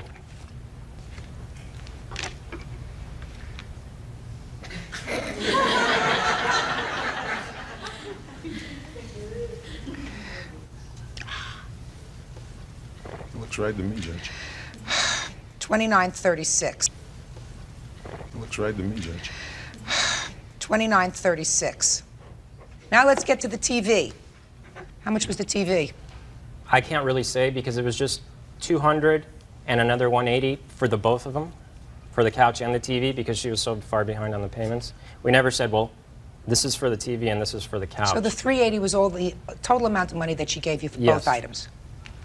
Okay. Where's the 27-inch television set? It's in my house. You want to give him the TV? If he reimburses me the money I paid him. I paid him a lot more money than he's saying, Your Honor. Yes. Who are you? I'm her mother. Well, do you have evidence about how much money she gave? I have no evidence about that, but I have evidence about the stalking, the car. He came to my house twice looking for her, not giving me reasons. Well, listen. Et cetera, et cetera. He came to your house twice. Listen, can you imagine, madam, the frustration? He's got $5,000 worth of bills. He has nothing. Can you imagine, madam, the frustration? He's got $5,000 worth of bills. He has nothing. He's nothing to sit on, nothing to look at. They planned to move in together. Your daughter has both of these things. He has nothing. He tries to call her. He says, we have to talk. She says, I have nothing to talk to you about, and hangs up on him. No. That's what she's just told me. That's fine that she just told you that, but he came to my house twice, and I asked him each time what he wanted, and he just said, I want to know where Terry is. Let me tell you something. If your daughter was afraid of him. She was. What I don't understand is. She did go to the police. Listen to me. You keep anticipating what I'm going to say to you. Instead of going to the police, why didn't she take the couch and the television set and put it on a truck and bring it to his house? I can tell you why. Why? It's too big. Can't even get it out the door of the condo. Let me tell you something. Let me tell you something. Madam, did they build the condo around the couch and the television? I don't have any idea how they got it in there. This is not like childbirth. If Right. you got it in there, you can get it out. Right. She told him several times Listen, to that's a come lot. pick it You know, up. I want to tell you something. Yeah. She didn't say that at all. She didn't say that to me today, that he can come and get the stuff. And she didn't say that to him, that he can come and get the Yes, stuff. she did. Well, I just asked her if he can have the TV. If he pays her what she paid him, yeah. And she's told him that more than once. Just a second. Did she ever tell you could have the couch and the television? Yes. No, not the couch, just the TV. So why don't you go get it, sir? I tried to, but every time she was really brief on the phone. She would just say, I gotta go. And then I would call her for weeks, and I would either get an answering machine, or at the end, she changed her number to an unlisted number. I was calling her to set up a time. I had somebody who would give me money, not how much I owed, but almost, I was trying to sell it for something, and I could never get a hold of her. And I can't sell it now to that guy. Because you're harassing me over the phone. He leave messages, Your Honor, all the time. Just a second. Do you have a copy of the messages that he was leaving you? He just kept calling and being very nasty on the phone, so I don't have a machine. Just a second. Being nasty, madam, about what? Is my question to you. He wanted to meet me and talk about things. What things? Oh, about the TV set. Right! Judy, would you do me a favor, madam? Sit down. Sit down. How much you pay for this TV? $2,400. And how much do you estimate that you gave him towards the television set? A lot more than $500. Give me a figure. Give me a figure. I paid at least $700 to $800 in payments. Judge Judy will continue in a moment. And later today, This isn't as much about the money as it is the principle. If you have a problem with principle, I suggest you take it up with your therapist. Real cases, real people. Judge Judy. Terry Novick says one of the reasons she couldn't return her ex-boyfriend, Derek Dodd's couch, was because it wouldn't fit through the door. It appears to me that you two people had good intentions when you decided to set up housekeeping and you were buying things for your home. It didn't work out. If it didn't work out, either one of two things happen. Either you share the expenses and return the property, or you sell the property, get whatever you can for it, and then whatever the difference is, you split it. I do not believe you, madam, that this couch was purchased as a birthday present at all. I believe that it was purchased with the full intention of the two of you enjoying it mutually and furnishing a new apartment. I am therefore awarding the plaintiff $4,786. That's all. Thank you. Parties are excused. You may step out. Out the back door to your right. Yes. and now the next case. Parties on Beacon versus May. Step forward, please. Marriage. your complaint that I don't understand. So you're going to have to explain the logistics. Tickets that were canceled after a marital dispute. There's a lot about your complaint that I don't understand. So you're going to have to explain the logistics of these concert tickets to me. But what I do understand from the complaint is as follows. Miss Beacon, you and your husband were socially friendly with the defendant and her now estranged husband, but then they were together. Correct? Correct.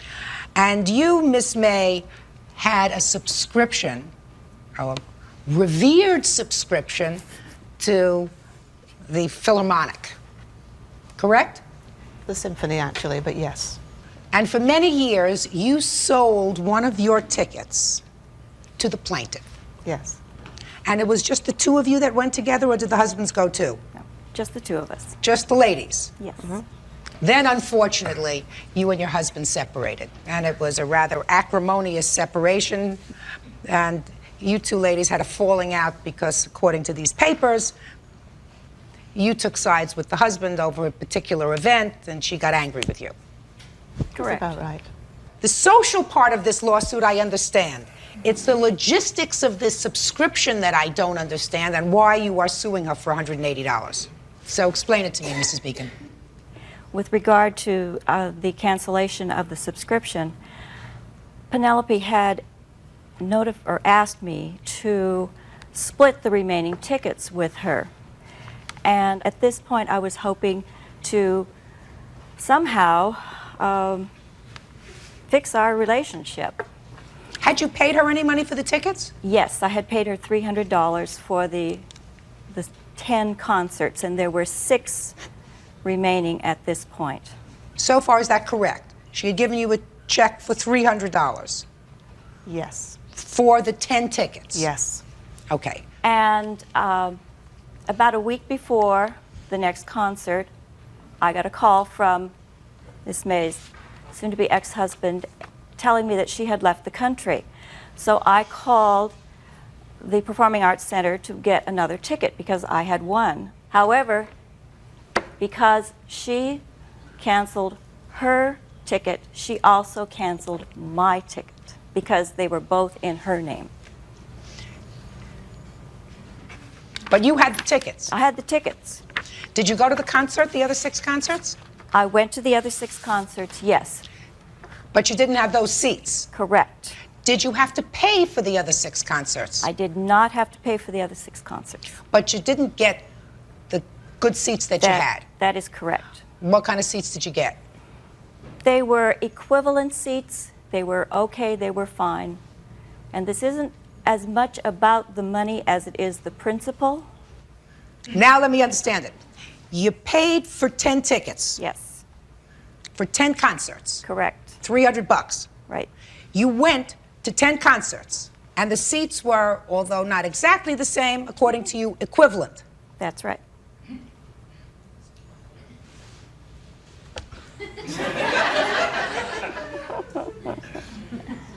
What's the principle?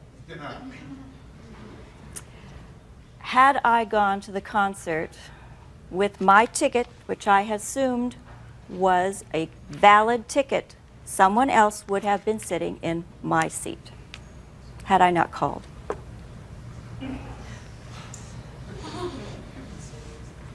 You want to say anything? Judge Judy is ready to rule.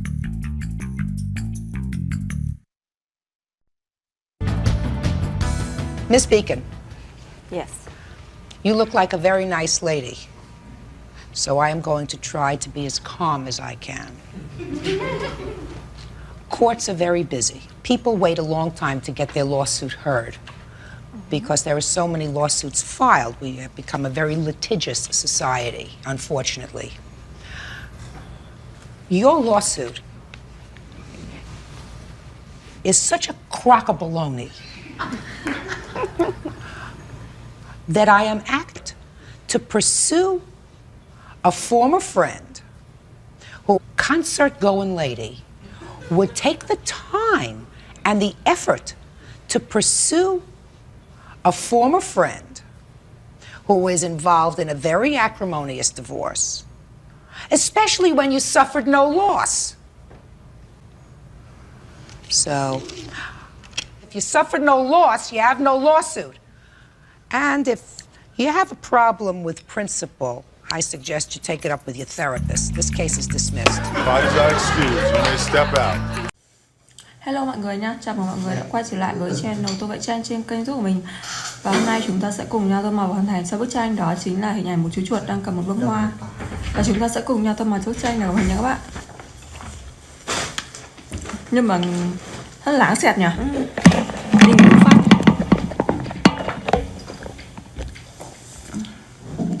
Phần nụ bông hoa này mình sẽ tô màu nâu nhé. Phần cánh hoa bên ngoài thì mình sẽ tô màu vàng.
Phần mặt của chú chuột này mình sẽ tô màu cam nhạt nhé.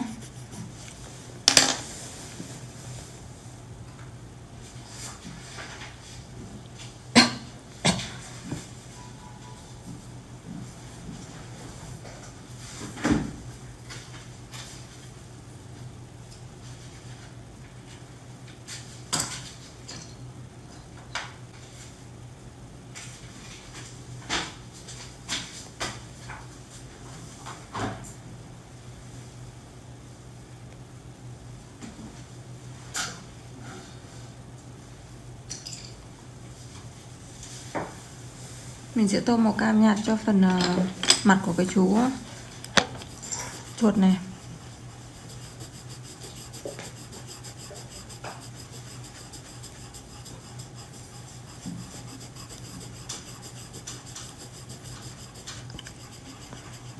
Tiếp theo mình sẽ dùng đến màu xám để tô màu cái phần đuôi nhé.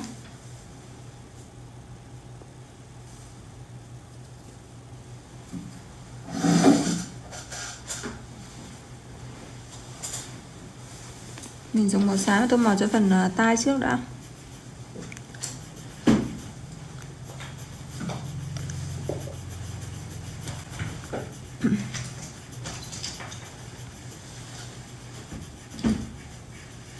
Hai tay này mình cũng sẽ tô màu xám nhé.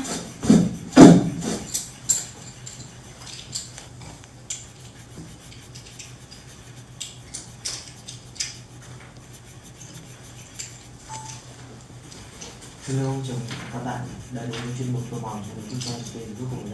Hãy cùng mình tô màu và cho. Tiếp theo phần người dưới thì mình sẽ tô màu cam nhé. Mình sẽ tô màu thân dưới của chú chuột này là màu cam.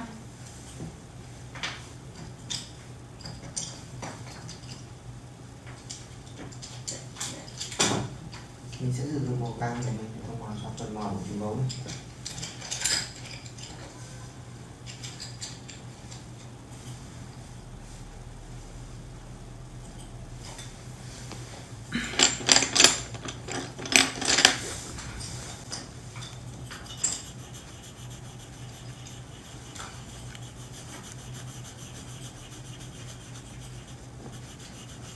Phần hai chân sau này mình đều tô màu cam nhé.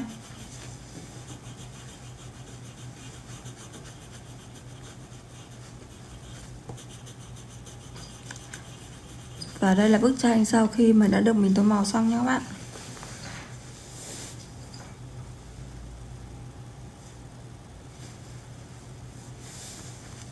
Mình sẽ tô thêm một chút phần mặt nữa nhé.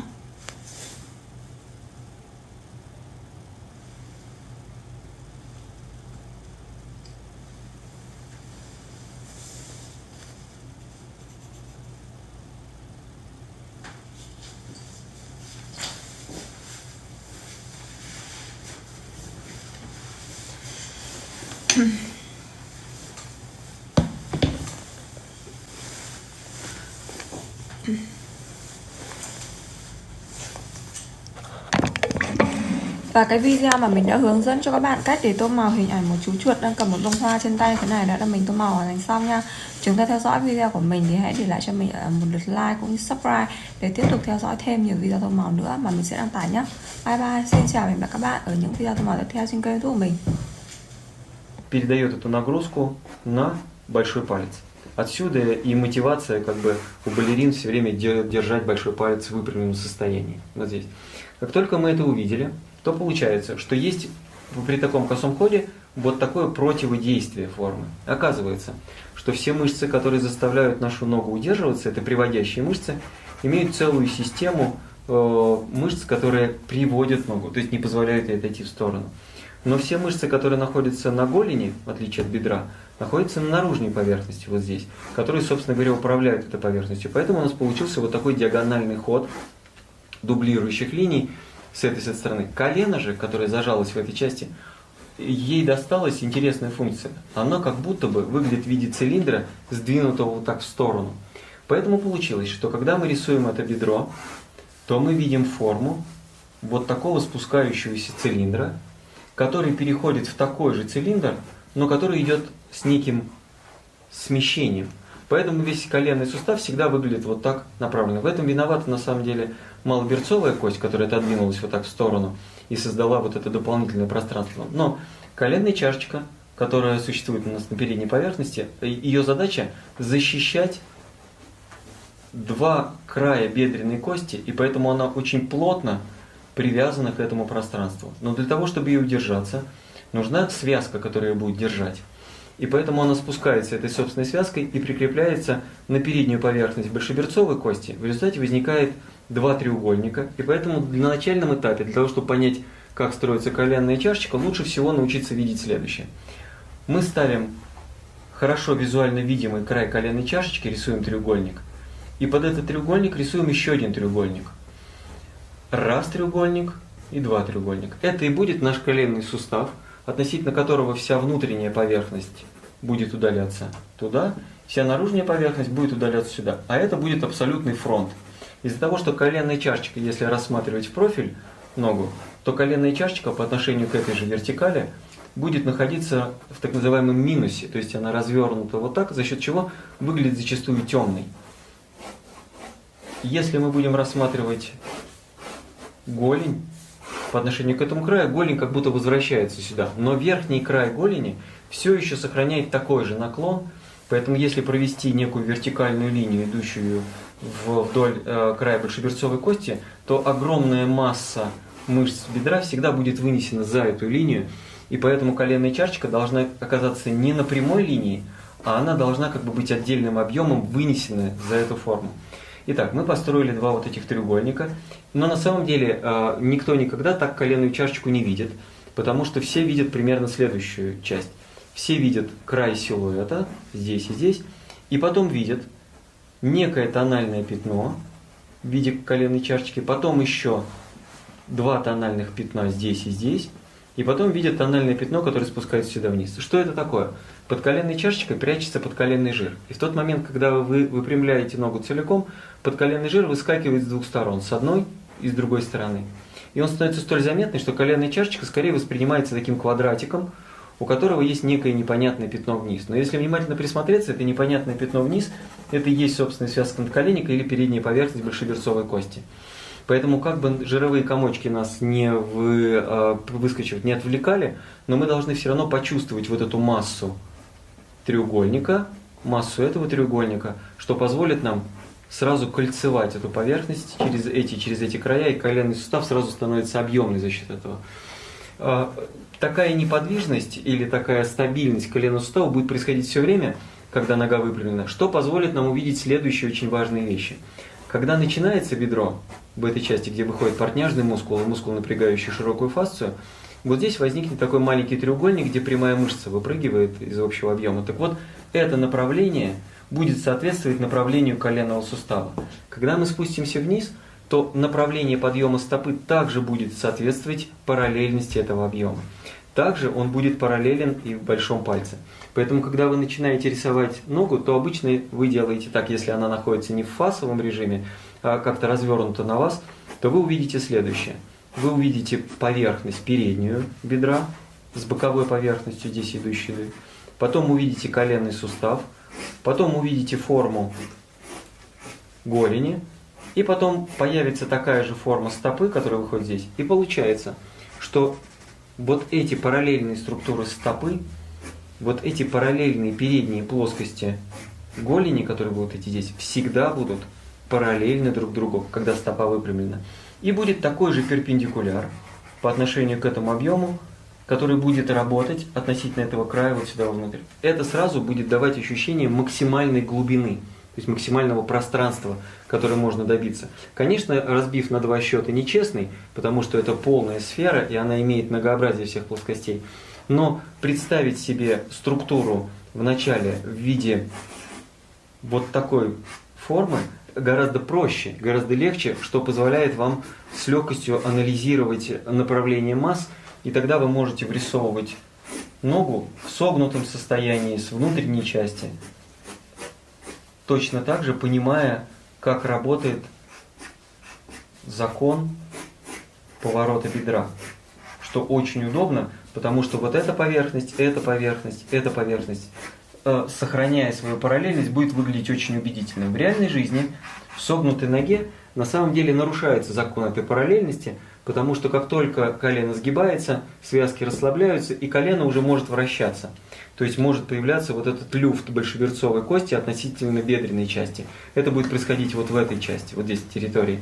И поэтому если человек повернет, например, носок в одну сторону или в другую, будет меняться угол наклона поверхности голени, что заставит стопу менять направление. Но обычно такие события очень хорошо видны, и вы начинаете с легкостью видеть эти поверхности. Ну вот секрет рисования коленного сустава.